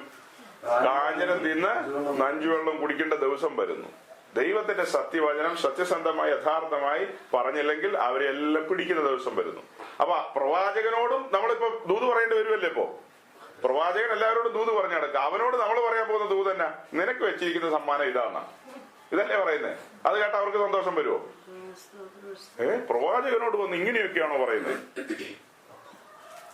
മീഖായുടെ പുസ്തകം 3-ാം അധ്യായം 5 മുതൽ താഴെ. എന്റെ ജനത്തെ തെറ്റിച്ചു കളയുകയും പല്ലിനു കടിപ്പാൻ വല്ലതുമുണ്ടെങ്കിൽ സമാധാനം പ്രസംഗിക്കുകയും അവരുടെ വായിലൊന്നും ഇട്ടുകൊടുക്കാത്തവന്റെ നേരെ വിശുദ്ധ യുദ്ധം ഘോഷിക്കുകയും ചെയ്യുന്ന പ്രവാചകന്മാരെ കുറിച്ച് യഹോവ ഇപ്രകാരം അരുളി ചെയ്യുന്നു. ഒന്നോടെ തുടങ്ങി. എന്റെ ജനത്തെ തെറ്റിച്ചു കളയുകയും എന്റെ ജനത്തെ ഞാൻ അവർക്ക് വേണ്ടി തുറന്ന വഴിയിൽ നിന്ന് അവരെ എന്ത് ചെയ്യുന്നു? തെറ്റിച്ചു കളയും. നമ്മൾ കഴിഞ്ഞ ദിവസം ചിന്തിച്ചു, മിസ്രൈമിൽ നിന്ന് ഞാൻ വിടുവിച്ചു കൊണ്ടുവന്ന എന്റെ ജനത്തിന് ഞാൻ ഒരു വഴി തുറന്നു കൊടുത്തു നടക്കാൻ. ആ വഴിയിൽ നിന്ന് അവരെ തെറ്റിച്ച് കളയുക, അതല്ലേ അർത്ഥം? ആ തെറ്റിച്ച് കളയുന്ന, പല്ലിന് കടിപ്പാൻ തെറ്റിച്ച് കളയുന്ന എന്റെ ജനത്തെ തെറ്റിച്ച് കളയുകയും പല്ലിന് കടിപ്പാൻ വല്ലതുമുണ്ടെങ്കിൽ സമാധാനം പ്രസംഗിക്കും. അതായത് അവരുടെ വായിലാണല്ലോ പല്ലിരിക്കുന്നത്. കടിപ്പാൻ വല്ലതും കൊടുത്തു കഴിഞ്ഞാൽ അവരെന്ത് പ്രസംഗിക്കും? ഓ സ്തോത്രം, ഗ്ലോറി, ഹല്ലേലൂയ, ഈ വീട്ടിലെ ദൂതന്മാർ പറന്നു നടക്കുന്നു, ഇതിലെല്ലാം ദൂതന്മാരാണ്, ഓ എന്റെ പൊന്നെ എന്തൊരു വെച്ചടി കയറ്റം, അനുഗ്രഹം എല്ലാം പറയും. അത് കഴിഞ്ഞിട്ടോ അപ്പൊ സമാധാനമൊക്കെ പറയും. അത് കഴിഞ്ഞ് അവരുടെ വായിൽ ഒന്നും ഇട്ടുകൊടുക്കാത്തവന്റെ നേരെ വിശുദ്ധ യുദ്ധം. ഒന്നും കൊടുത്തില്ലെങ്കിൽ ഒരു ശാപം കാണുന്നുണ്ടല്ലോ ദാസനെ, ഒരു വരുത്തുപോക്കുണ്ടല്ലോ, ഒരു മല ഇടിഞ്ഞു വരാൻ പോകുന്നല്ലോ, അടുത്ത മഴക്കാലത്ത് വെള്ളം ഒത്തിരി ഒഴുകുമല്ലോ, ഇതെല്ലാം പറയുമ്പോ നമ്മൾ പേടിച്ചു. വെള്ളം ഒഴുകി വരുമ്പോ ഭയങ്കര സൗണ്ട് അവിടെ മലമുകളിലല്ലേ, എരപ്പ് ഭയങ്കര. ഇപ്പൊ തന്നെ എരപ്പ. വർഷക്കാലത്ത് എന്തായിരിക്കും?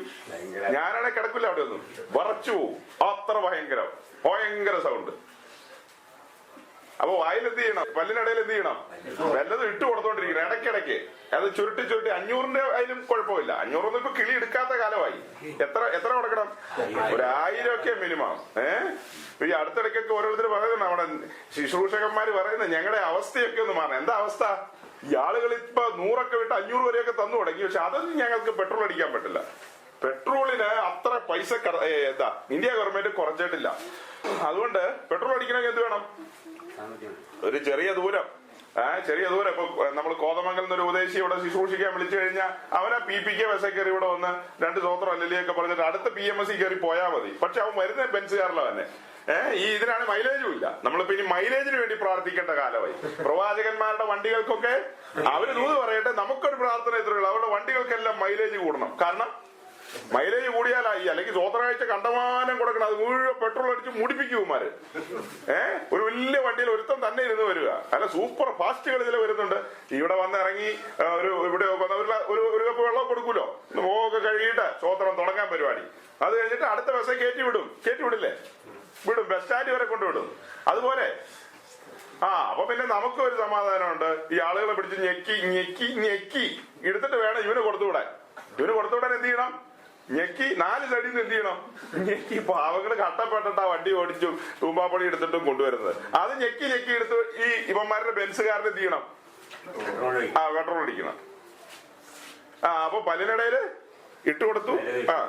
വല്ലതും ഉണ്ടെങ്കിൽ സമാധാനം പ്രസംഗിക്കുകയും അവരുടെ വായിൽ ഒന്നും ഇട്ടുകൊടുക്കാത്തവന്റെ നേരെ വിശുദ്ധ യുദ്ധം ഘോഷിക്കുകയും ചെയ്യുന്നു. വായിലൊന്നും ഇട്ടുകൊടുത്തില്ല പിന്നെ കോപമാ, കണ്ടാലും ദേഷ്യവാ, 4 ആളോട് പറയുകയും ചെയ്യും അവനൊന്നും ശരിയല്ല, അതിലെ പോയിട്ട് ഒന്നും മാനിച്ചില്ലെന്ന് പറയും. എന്തു പറയും? ഒരു മാനം മാനിച്ചില്ലെന്ന് പറയും. എന്നിട്ട് പ്രവാചകന്മാരെ കുറിച്ച് ഇപ്രകാരമല്ല ചെയ്യുന്നു. അപ്പൊ അവരെ കുറിച്ച് ദൈവം വല്ലതൊക്കെ പറയൂല്ലേ? പ്രവാചകന്മാരെ കുറിച്ച് ദൈവം പ്രവചിക്കും. എന്താ പ്രവചിച്ചത്? അതുകൊണ്ട് നിങ്ങൾക്ക് ദർശനമില്ലാത്ത രാത്രിയും ലക്ഷണം പറയുവാൻ കഴിയാത്ത ഇരുട്ടുമുണ്ട്. അപ്പൊ ഇവര് ലക്ഷണമാണോ പറയുന്നത്? ഈ പറയുന്ന ലക്ഷണമാണ് തമ്പുരാൻ തന്നെയാ പറയുന്നത്, ഞാനല്ല പറയുന്നത്. ദർശനവും ലക്ഷണവും പറയാൻ കഴിയാത്ത ഇരുട്ടുമുണ്ടാകും. പ്രവാചകന്മാർക്ക് സൂര്യൻ അസ്തമിക്കുകയും പകൽ ഇരുണ്ടു പോവുകയും ചെയ്യും. സൂര്യൻ അസ്തമിക്കും എന്ന് പറഞ്ഞാൽ തമ്പുരാൻ തന്റെ പ്രകാശം കൊടുക്കാതെ വരും. എന്നിട്ട് പകൽ ഇരുട്ടാക്കുകയും ഇരുട്ടുപോവുകയും ചെയ്യും. അപ്പോൾ ദർശകന്മാർ ലജ്ജിക്കും. അപ്പോൾ ഇവരെല്ലാം എന്ത് ചെയ്യും? നാണിക്കും. ലജ്ജിക്കും. ലക്ഷണം പറയുന്നവർ നാണിക്കും. ലക്ഷണം പറയുന്ന വിദ്വാന്മാരെല്ലാം എന്ത് ചെയ്യും? ഇത് എവിടത്തെ കാര്യം വായിച്ചത്? ഇസ്രായേലിന്റെ നടുവിൽ. അതുപോലെ ഇന്ന് പുതിയ നിയമ ഇസ്രായേലിന്റെ നടുവിലുള്ള കാര്യം ഞാനും ഈ പറയുന്നത്. അത് പഴയ നിയമ ഇസ്രായേലിന്റെ നടുവിൽ, ഇപ്പൊ പുതിയ നിയമ ഇസ്രായേലിന്റെ നടുവിലുള്ള കാര്യമാണ് പറയുന്നത്.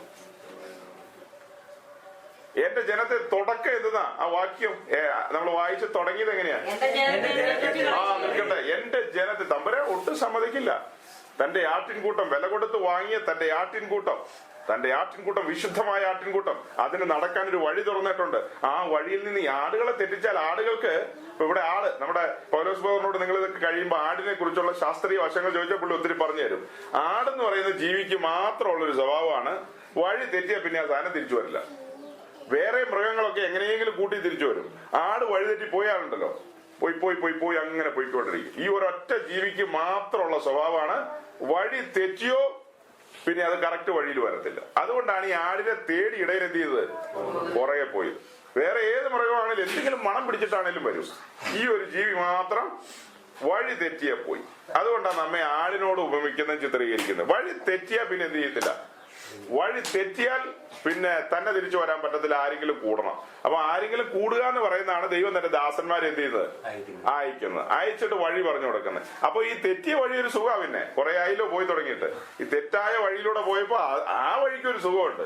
അപ്പൊ പിന്നെ അങ്ങനെ അങ്ങ് പോയിക്കൊണ്ടിരിക്കും. പലരും ചില ആളുകൾ അത് കേൾക്കുമ്പോൾ മനസ്സിലാക്കും, ഓക്കേ ഇങ്ങനെ ഒരു കാര്യം ഉണ്ടല്ലോ, ലജ്ജിക്കുന്ന ദിവസം ഉണ്ടല്ലോ, അതുകൊണ്ട് ഞാൻ എന്ത് ചെയ്യാം, അപ്പന്റെ വീട്ടിലേക്ക് മടങ്ങി പോയേക്കാന്ന്, അല്ലെങ്കിൽ എന്റെ യജമാനന്റെ തൊഴുത്തിലേക്ക് മടങ്ങി പോയേക്കാന്ന് ആളുകൾ ചിന്തിക്കും. മത്തായിയുടെ സുവിശേഷം 24-ാം അധ്യായം 11-12 വാക്യം. 11-ാം വാക്യം ആദ്യം വായിക്കും. കർത്താവിന്റെ വരവിനോടുള്ള ബന്ധത്തിൽ ശിഷ്യന്മാരോട് സംസാരിക്കുന്ന അധ്യായമാണ് മത്തായി 24. രാജ്യത്തിന്റെ സുവിശേഷം സകല ജാതികൾക്കും സാക്ഷ്യമായി ഭൂലോകത്തിലൊക്കെയും പ്രസംഗിക്കപ്പെടും. 24-11 അനേകരെ തെറ്റിക്കും. കള്ളപ്രവാചകന്മാർ പലരും വന്ന്, ഇതിന്റെ മുകളിലുണ്ട്, ഇതിന്റെ ഏറ്റവും മുകളിൽ 3-ാം വാക്യത്തിലുണ്ട്, കർത്താവേ നിന്റെ വരവിനും ലോകാവസാനത്തിനും അടയാളം. അപ്പൊ അത് പറഞ്ഞു വരുന്നതാണ് ഈ അധ്യായം മൊത്തം. ഈ അധ്യായമല്ല ഇതിന് ശേഷം വരുന്ന 25-ാം അധ്യായം എല്ലാം അത് തന്നെ. എന്നാൽ അതിലെ 11-ാം വാക്യത്തിലേക്ക് വരുമ്പോൾ ഒരു കാര്യം കർത്താവ് എടുത്തു പറയാണ്. കള്ളപ്രവാചകന്മാർ 1-2 പേര് വന്ന് അനേകരെ തെറ്റിക്കും. കള്ളപ്രവാചകന്മാർ, അവിടെ സോമനി എന്ന ഇംഗ്ലീഷില്, കള്ളപ്രവാചകന്മാർ പലരും വന്ന് 2-3 പേരെ തെറ്റിക്കുന്നാണോ? അനേകരെ തെറ്റിക്കും. അതാരെയായിരിക്കും? യാക്കോബക്കാരെ ആയിരിക്കോ, മർത്തോമക്കാരെ ആയിരിക്കോ, കത്തോലിക്കരെ ആയിരിക്കോ, ഹിന്ദുക്കളെ ആയിരിക്കോ, മുസ്ലിങ്ങളെ ആയിരിക്കോ? ഈ അനേകര് ആരെയൊക്കെ ആയിരിക്കും തെറ്റിക്കുന്നത്? അവരെ ഇനി തെറ്റിക്കേണ്ട കാര്യമുണ്ടോ? കള്ളപ്രവാചകന്മാർ പലരും വന്ന് ഇവിടുത്തെ യാക്കോബക്കാരെ മുഴുവൻ എന്ത് ചെയ്യും? തെറ്റിച്ചു കളയും. അങ്ങനെയാണോ വായിച്ചേ?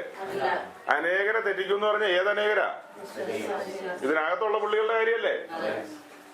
അവരെ സംബന്ധിച്ച് അവർക്ക് ഇഷ്ടമുള്ള വഴികളെ നടക്കാം. അവരിനി തെറ്റിക്കാനോ പിടിക്കാനോ മറിക്കാനോ ഒന്നുമില്ല. ഇതിനകത്ത് വഴി തുറന്നു കിട്ടിയവർ, വഴിയിലൂടെ സഞ്ചരിക്കുന്നവർ എന്ത് ചെയ്യും? തെറ്റിക്കും. കള്ളപ്രവാചകന്മാർ പലരും വന്ന് അനേകരെ തെറ്റിക്കും. ഇനി 12. അപ്പോ ഇനി അടുത്ത കാര്യ പരിപാടി, അധർമ്മം പെരുകുന്നത് കൊണ്ട് അനേകരുടെ സ്നേഹം തണുത്തുപോകും. കുറച്ചുപേരുടെയാണോ? അനേകരുടെ സ്നേഹം തണുത്തുപോകും. അധർമ്മം എവിടെയാ പെരുകുന്നത്? ലോകത്തിൽ അധർമ്മം പെരുകുന്നതിന് നമുക്ക് എന്നാ കുഴപ്പം? ലോകത്തിൽ അധർമ്മം പെരുകുന്നവർക്ക് ദൈവമക്കളുടെ സ്നേഹം നടക്കേണ്ട ആവശ്യമുണ്ടോ? ഉണ്ടോ? ഒരിക്കലും ഇല്ല. പിന്നെ ഇവിടെ എന്താ അങ്ങനെ എഴുതിയ? അപ്പൊ അധർമ്മം എങ്ങോട്ട് പയ്യെ കയറി വരും? പതിയെ കയറി വരും. കയറി അകത്തേക്ക് കയറി വരും. ഒത്ത നടുവിലേക്ക് കയറി വരും. അങ്ങനെ അധർമ്മം അകത്തേക്ക് കയറി വരുമ്പോ അനേകരുടെ സ്നേഹം, ഈ അനേകരാരാ?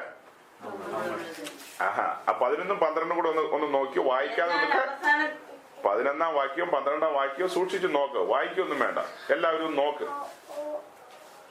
ഈ 12-ാം വാക്യത്തിൽ പറയുന്ന അനേകര്, ആ അനേകരെ എവിടെയാ കാണുന്നേ? 11-ാം വാക്യത്തിൽ അവരുണ്ടോ? ഇല്ല. എന്തെന്നാ 11-ാം വാക്യത്തിൽ എന്തെന്നാ? കള്ളപ്രവാചകന്മാർ പലരും വന്ന് അനേകര് തെറ്റിക്കിടക്കുന്നു. ആ തെറ്റിക്കിടക്കുന്നവരെ നമ്മൾ 12-ാം വാക്യത്തിൽ എന്താ കാണുന്നേ? അനേകരുടെ സ്നേഹം എന്തായി പോവും? എവിടെയാ സ്നേഹമുള്ളത്? എവിടെയാ കൂട്ടുത്തരവാദിത്വം, കൂട്ടു സഹോദരനോടും സഹോദരിയോടുള്ള സ്നേഹം, ക്രിസ്തീയ സ്നേഹം, ആഴമേറിയ ദൈവസ്നേഹം എവിടെ കാണുന്നുണ്ടെന്ന്? ദൈവസഭയിൽ സ്നേഹമുണ്ടോ? നമ്മൾ വലിയ മൈതാന പ്രസംഗങ്ങളെല്ലാം പ്രസംഗിക്കും. ഇതിൽ ഏറ്റവും കാതലായ കാര്യമാണ് സ്നേഹം. ആ സ്നേഹം എന്നോർത്ത് ഉപദേശപേശുകാരനെയും വഞ്ചകനെയും അവന്റെ തോളത്ത് കൈയിട്ടുകൊണ്ട് നടക്കണമെന്നല്ല അർത്ഥം. എത്ര വലിയ മഹാവഞ്ചകനാണെങ്കിലും ക്രിസ്തീയ സ്നേഹം നമുക്കുണ്ട്. ആ സ്നേഹത്തിൽ നമ്മൾ അവരെ കാണുമ്പോൾ പുഞ്ചിരിക്കും. ചിലപ്പോ ചിരിക്കാതിരിക്കാൻ പറ്റുമോ? ഓക്കെ, എന്നെ വിശേഷ സ്നേഹിതാന്ന് ചിലപ്പോ ചോദിച്ചു പോകും. അവർ നമ്മുടെ സ്നേഹിതർ തന്നെയാ. നമുക്ക് അവരോട് കൂട്ടായ്മയില്ല. ഈ അടിമാലിയിൽ എനിക്ക് പരിചയമുള്ള ഒത്തിരി പാസ്റ്റർമാരുണ്ട്. ഞാൻ അവരാരുമായിട്ട് കൂട്ടായ്മയിലില്ല. കേരളത്തിൽ അങ്ങോളം ഇങ്ങോളം IPC ആകട്ടെ, AG ആകട്ടെ, ചർച്ച് ഓഫ് ഗോഡ് ആകട്ടെ, ഷാരോൻ ആകട്ടെ, മറ്റ് പേരുകൾ, അഡ്രസ്സുകളൊന്നും അധികം പറയാനില്ലാത്ത ദൈവദാസന്മാരുണ്ട്. ഇവരെല്ലാമായിട്ടും സത്യത്തിന് വേണ്ടി നിൽക്കുന്നവരാണോ അവരെല്ലാമായിട്ട് നമുക്ക് എന്തുണ്ട്? അതിന്റെ ഒരു ഭാഗമായി ഇവിടെ ഒരു ഉദ്ദേശികമായിട്ടൊരു സ്നേഹബന്ധം. ഇത് ക്രിസ്തീയ സ്നേഹബന്ധം, ഇതൊരു കൂട്ടായ്മ ബന്ധമാണ്. സ്നേഹം എല്ലാവരോടും ഉണ്ട്, പക്ഷെ കൂട്ടായ്മ എല്ലാവരോടും കൂട്ടായ്മ വയ്ക്കാൻ പറ്റുമോ? ഈ തെറ്റിക്കുകയും പറ്റിക്കുകയും വഞ്ചിക്കുകയും ഒക്കെ ചെയ്ത് നടക്കുന്നവരാണ് അവര്. ദുരാദായ നിമിത്തം അവർ ശുശ്രൂഷിക്കുന്നവരാണെങ്കിൽ നമുക്ക് അവരുമായിട്ട് കൂട്ടിന്റെ ആവശ്യമില്ല. നമുക്ക് അങ്ങനത്തെ പ്ലാനും ഇല്ല, പദ്ധതിയില്ല. നമുക്ക് കൂട്ടുകൂടേണ്ട ആവശ്യമുണ്ടോ? പക്ഷെ നമ്മുടെ ഉള്ളിലുള്ള ദൈവസ്നേഹം പറ്റിപ്പോകുന്നില്ല. നമുക്ക് സ്നേഹമുണ്ട്, വെറുപ്പ് ആരോടും ഇല്ല. ആരെയും വെറുക്കുന്നുമില്ല, ഒന്നുമില്ല, പകയ്ക്കൊന്നൊന്നുമില്ല. നമ്മുടെ ഉള്ളിൽ സ്നേഹമുണ്ട്. പക്ഷെ നമ്മൾ ശക്തമായി ഉപദേശത്തിന് വേണ്ടി നിൽക്കും. അപ്പോ കള്ളപ്രവാചകന്മാർ ഒടുവിലേക്ക് വരുമ്പോൾ പലരും വന്ന് അനേകരെന്ത് ചെയ്യും? അധർമ്മം പെരുകുന്നോണ്ട് അനേകരുടെ സ്നേഹം തണുത്തു പോകും. ആ അധർമ്മം എന്നുള്ള വാക്കിനൊക്കെ ആഴമേറിയ അർത്ഥമാണ്. അതിന്റെ അർത്ഥമൊക്കെ പറഞ്ഞു വരുമ്പോ അവിടെ കിട്ടുന്ന ഉത്തരമാണ് അധർമ്മം പെരുകുന്നത് കൊണ്ട്, അതായത് ഉപദേശവും പ്രമാണവും നഷ്ടപ്പെട്ടു പോവുകയാണ്. ആ നഷ്ടപ്പെട്ടു പോകുമ്പോഴാണ് വരുന്നത് അധർമ്മം വരുന്നത്. ഈ അധർമ്മം സഭയ്ക്കകത്തേക്ക് കടന്നു വന്ന് അത് പെരുകുന്നോണ്ട് അനേകരുടെ സ്നേഹം തണുത്തു പോകും. ലൂക്കോസിന്റെ സുവിശേഷം വേഗത്തിൽ അവരെ പ്രതിക്രിയ നടത്തി ഞാൻ നിങ്ങളോട് പറയുന്നു, എന്നാൽ മനുഷ്യപുത്രൻ വരുമ്പോൾ അവൻ ഭൂമിയിൽ വിശ്വാസം കണ്ടെത്തുമോ എന്ന് കർത്താവ് പറഞ്ഞു. അതാണ് വാക്യം 18:8. എന്നാൽ മനുഷ്യപുത്രൻ വരുമ്പോൾ അവൻ ഭൂമിയിൽ വിശ്വാസം കണ്ടെത്തുമോ എന്ന് കർത്താവ് പറഞ്ഞു.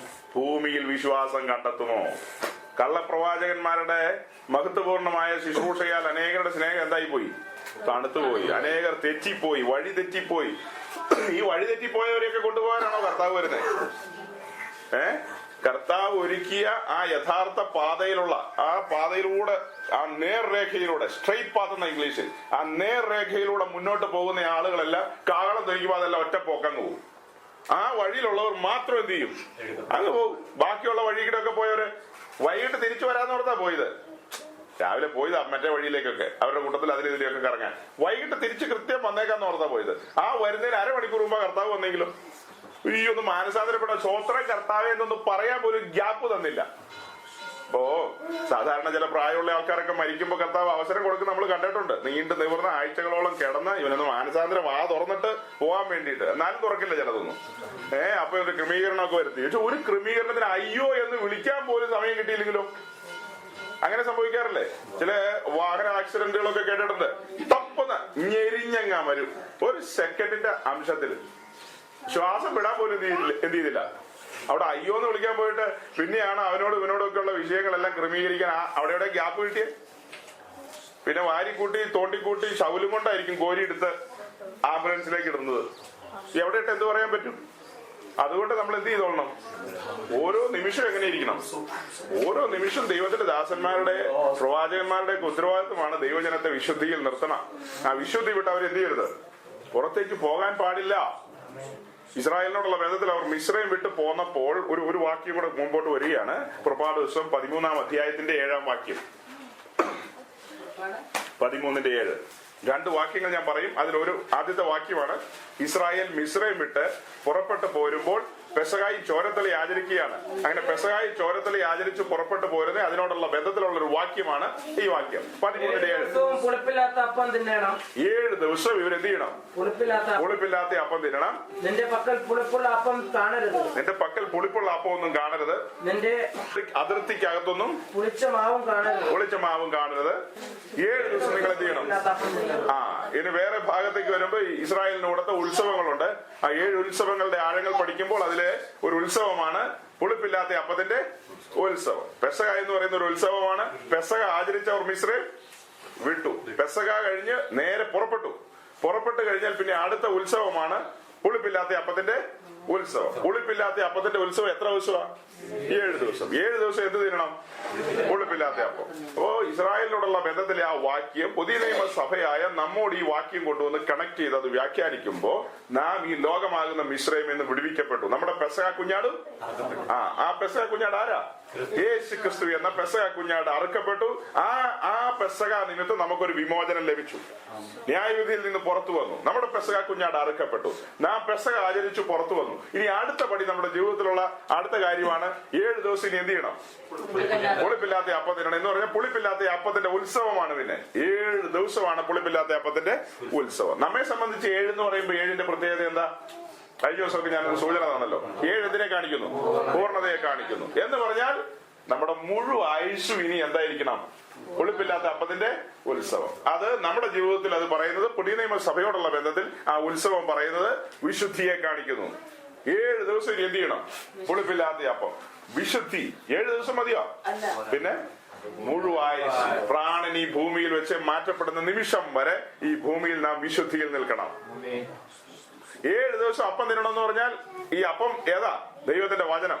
ദൈവത്തിന്റെ വചനം തീയിൽ ചുട്ട അപ്പം അതുണ്ട് ഇതിനകത്ത്. അത് 12-ാം അധ്യായം പഠിക്കുമ്പോൾ മനസ്സിലാക്കുക. ഈ അപ്പം എങ്ങനെ ചുടുന്നത്? തീയിൽ ചുട്ടത്. തീയിൽ ചുട്ട അപ്പം. ഇത് പുളിക്കാത്ത അപ്പമാ. പുളിക്കാത്ത അപ്പം നിങ്ങൾ ചുട്ടിട്ടുണ്ടോ സഹോദരിമാര്? അപ്പം സാധാരണ ഉണ്ടാക്കി വെച്ചിട്ട് പുളിക്കാൻ വെക്കും. ഇതെങ്ങനെ പുളിക്കാതെ ഒന്ന് ചുട്ടുപോയി എങ്ങനെ ഇരിക്കും? റബ്ബർ പന്ത് കണക്ക്. മരം പോലെയല്ല, റബ്ബർ പന്ത് കണക്ക്. ഇങ്ങനെ അങ്ങോട്ട് ഇട്ടാ ഇങ്ങോട്ട് തിരിച്ചു വരും അല്ലേ? പുളിക്കാതെ ചുട്ട ഒരു അല്പം സമയം കുറഞ്ഞാൽ പോലും അങ്ങനെയാ. ആ കറക്റ്റ് പുളിച്ചു വന്നാലേ അപ്പം നമുക്ക് നല്ല സ്വാദോടെ മയമുള്ള അപ്പമായിട്ട് തിന്നാൻ പറ്റുള്ളൂ. ഈ പാവങ്ങൾ ഇസ്രായേലിനെ തിരിച്ച് എങ്ങനത്തെ അപ്പമാ? ഈ സാധനം എല്ലാം കലക്കി വെച്ചിട്ട് ഉടനെ അല്ലേ പറഞ്ഞ വിട്ടുപൊക്കോളാൻ. പുളിച്ചോ ഈ സാധനം? പുളിക്കാത്ത റബ്ബർ പോലെയുള്ള സാധനം അതെങ്ങനെ തിന്നണം? തീയിൽ ചുട്ട് തിന്നണം. തീയിൽ ചുട്ട് തിന്നണം. അതിനെങ്ങനെ ഇരിക്കും ടേസ്റ്റ്? അപ്പോഴാളുകൾ പറയുന്നു, അയ്യോ 9 മണിയായി, വേഗം സ്തോത്രം കർത്താവേ. ഉള്ളുരുക്കി പ്രാർത്ഥിക്കൂ. ഉള്ളുരുക്കി പ്രാർത്ഥിക്കാതെ കേട്ടല്ലേ ഇന്ന് അവസാനിച്ചാൽ മതി ഇന്ന്. കാരണം ഈ പുളിക്കാത്തതും ഇങ്ങനെ തീയിൽ ചുട്ടതുമായ ഈ സാധനം എന്തൊരു നേരം തിന്നോണ്ടിരിക്കുന്നത്. ഇത് തിന്നുന്ന വിഷയം വരുമ്പോൾ ആളുകൾ പറയുന്നത് ഇത് കഠിനമാണ്, ഇത് റബ്ബറാണ്, ഇത് സോഫ്റ്റ് അല്ല, ഹാർഡാണ്. ഞങ്ങൾ എന്ത് ചെയ്യാ? ഗുഡ് ബൈ, ഞങ്ങൾ പോയേക്കുക. ഞങ്ങൾക്ക് പഴയ ഞങ്ങളുടെ പള്ളിയുണ്ട്. ഞങ്ങൾ പഴയ പള്ളിയിൽ പോയി സൗമ്യൻ കാലസ് എന്ത് ചെയ്തേക്കാം? വരച്ചേക്കാം. അത് പറഞ്ഞാൽ അവരെന്ത് ചെയ്യും? വിട്ടു. പക്ഷെ ഈ 12 പേർക്ക് പോകാൻ പറ്റുമോ? അവരിത് നിന്ന് പഠിച്ചു പോയി. ഇത് പഠിച്ചാൽ പിന്നെ പോകാൻ പറ്റുമോ? നിന്നെ വിട്ട് ഞങ്ങൾ എവിടെ പോകും? എവിടെ പോകും? ദാവീദ് പറഞ്ഞല്ലോ, പോയാ പാതാളത്തിൽ പോയാലോ, സ്വർഗത്തിൽ പോയാലോ, എവിടെ പോയാലോ അവിടെ നിന്റെ കണ്ണിനെ മറിഞ്ഞ് ഞാൻ എവിടെ പോവും? ഞാൻ ഏത് തിരശ്ശീലക്കകത്തോ മധുബഹായ്ക്കകത്തോ കയറിയിരിക്കാൻ പറ്റും? ഒരു സ്ഥലത്തും ഇരിക്കാൻ പറ്റില്ല. എവിടെ പോയാലും നീ എന്നെ പിന്തുടരുക. തിരിച്ചറിയുമ്പോ എന്നാ പിന്നെ ഇത് മര്യാദക്ക് എന്ത് ചെയ്താൽ മതി? അങ്ങ് തിന്നാ പോരെ. ഇത് തിന്നാ ദോഷം ഉണ്ടാവുമോ? ഇത് തീയിൽ ചുട്ട ഈ അപ്പം തിന്നാലാ പോഷണം. ഈ പുളിപ്പില്ലാത്ത ഈ അപ്പം തീയിൽ ചുട്ട് തീയണം. അപ്പോ പുളിപ്പ് എന്ന് പറയുമ്പോ എന്തിനെ കാണിക്കുന്നു? പഴയ നിയമത്തിൽ പുളിപ്പ്. അത് പുതിയ നിയമത്തിൽ എന്തിനെ കാണിക്കുന്നു? സൗകര്യമാര് കേൾക്കുന്നുണ്ടോ? കേൾക്കുന്നുണ്ട്. പഴയ നിയമത്തിൽ ഈ പുളിപ്പ് എന്ന് കാണുന്ന ഭാഗങ്ങളെല്ലാം നമ്മൾ പുതിയ നിയമത്തിൽ അത് എങ്ങനെയാ ആ കാര്യങ്ങളെ കാണുന്നത്, വ്യാഖ്യാനിക്കുന്നു, പഠിപ്പിക്കുന്നു. പുളിപ്പ് ഒന്നാമത്തെ വിഷയം പാപത്തെ കാണിക്കുന്നു. അടുത്ത ഗൗരവമായ രണ്ടാമത്തെ കാതലായ കാര്യം ഉപദേശ പെശകൾ, ദുരുപദേശത്തെയാണ് പുളിപ്പ് കാണിക്കുന്നത്. പുളിപ്പ് എന്തിനെ കാണിക്കുന്നു? ഞാൻ അടുത്ത തവണ വരുമ്പോ കൃത്യം ചോദിക്കും കേട്ടോ. ചോദ്യം ഇപ്പോഴേ പറയുക. 2 കാര്യം. ഒന്ന്, ഈ പുളിപ്പ് എന്തിനെ കാണിക്കുന്നു? പാപമാണ് മെയിൻ വിഷയം. അതുപോലെ മെയിൻ വിഷയമാണ് കൂടുതൽ പുതിയ നിയമത്തിൽ പുളിപ്പ് നമ്മൾ നോക്കുമ്പോ കാണുന്നത് ദുരുപദേശങ്ങൾ, ഉപദേശ പെശകൾ. ഒരു സ്ത്രീ, നമ്മൾ 13-ാം അധ്യായം മത്തായി 13-ലുണ്ട്. ഒരു സ്ത്രീ 3 പറ മാവിലേക്ക് അല്പം പുളിപ്പിട്ട് കൊടുത്തു. ആ മാവ് മുഴുവൻ എന്ത് ചെയ്തു? പുളിച്ചു വന്നു. ആ പുളിച്ചൊരു കാലമുണ്ട്. ആ പുളിച്ച കാലം തയ്യത്താരയുന്ന സഭയെ കുറിച്ച് വെളിപ്പാട് പുസ്തകത്തിൽ വിശദീകരിക്കുന്ന സമയത്ത് ആ കാലഘട്ടത്തിലാണ് ആ 3 പറ മാവിലേക്ക് എന്ത് ചെയ്തത്? ഒരു സ്ത്രീ ഇട്ടതാരാ? ഒരു സ്ത്രീ. സഭയെ എങ്ങനെയാ വിളിക്കുന്നത്? സ്ത്രീ എന്ന് വിളിക്കോ? കന്യക എന്നാ വിളിക്കുന്നത്. അപ്പൊ വഴി തെറ്റിക്കഴിഞ്ഞാൽ ഇസ്രായേലിനെ എന്ത് വിളിച്ചിട്ടുണ്ട്? സ്ത്രീ എന്ന്. ഇസ്രായേൽ കന്യകയായിരുന്നു. പക്ഷെ എന്ത് ചെയ്തു? അപഥസഞ്ചാരം. ഇസ്രായേലിനെ വിധവയെന്ന് വിളിക്കുന്നു, സ്ത്രീ എന്ന് വിളിക്കുന്നു, വേശ്യ എന്ന് വിളിക്കുന്നു, വ്യഭിചാരിണി എന്ന് വിളിക്കുന്നു. പല പേരുകളാണ് വിളിക്കുന്നത് ഇസ്രായേലിനെ. വഴി തെറ്റി പോയതുകൊണ്ട് സഭയെ എപ്പോഴും ഇതെന്നാ വിളിച്ചിട്ടുള്ളൂ.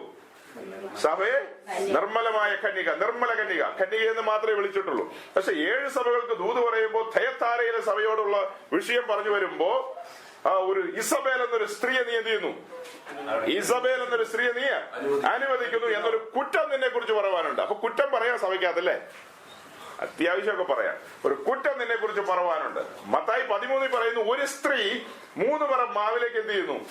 അല്പം പുളിമാവ് ചേർക്കുന്നു. അത് മുഴുവൻ എന്ത് ചെയ്യുന്നു?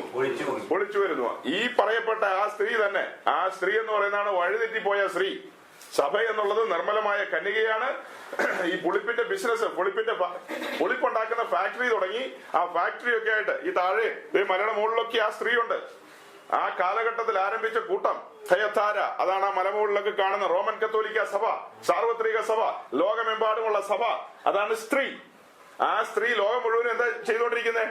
ഉപദേശ പെശകൾ, വഞ്ചനകൾ. അത് വർദ്ധിച്ചു വന്നു. ഇപ്പോ നൂറ്റാണ്ടുകൾ കഴിഞ്ഞു പോയി. അത് അതിന്റെ വഴിയിലൂടെ ആ സ്ത്രീ അത് പുളിപ്പിച്ചുകൊണ്ടിരിക്കുകയാണ്. അത് അതിന്റെ മാവ് എന്ത് ചെയ്തുകൊണ്ടിരിക്കുക? പുളിപ്പിച്ച് 3 പറവായിട്ട് 3000 പറയായിട്ട് മാറി. ലോകത്തിലെ 5 വൻകരയിലും 112 കോടി ജനമായിട്ട് ആ പുളിപ്പ് തിന്നുകൊണ്ടിരിക്കുകയാണ് അവർ. ഈ പുളിപ്പ് ഇവർ എന്ത് തിന്നുകൊണ്ടിരിക്കുക. പക്ഷെ ഈ നിർമ്മലമായ ഈ കന്യക, ക്രിസ്തുവിന്റെ കാന്തയാകേണ്ട കന്യക, അവൾ ഈ പുളിപ്പുള്ളത് തിന്നുവോ? അവൾ പുളിപ്പില്ലാത്തതും പിന്നെ എങ്ങനെ വേണം? തീയിൽ ചുട്ടതും പരിശുദ്ധാത്മാവിന്റെ അഗ്നിയിൽ ചുട്ടെടുത്ത ഇത് മാത്രം തിന്നുകൊണ്ടാണ് അവൾ ലക്ഷ്യത്തിലേക്ക് പോകുന്നത്. അപ്പൊ 7 ദിവസം അതിർത്തിക്കാതെ എന്ത് കാണാൻ പാടില്ല?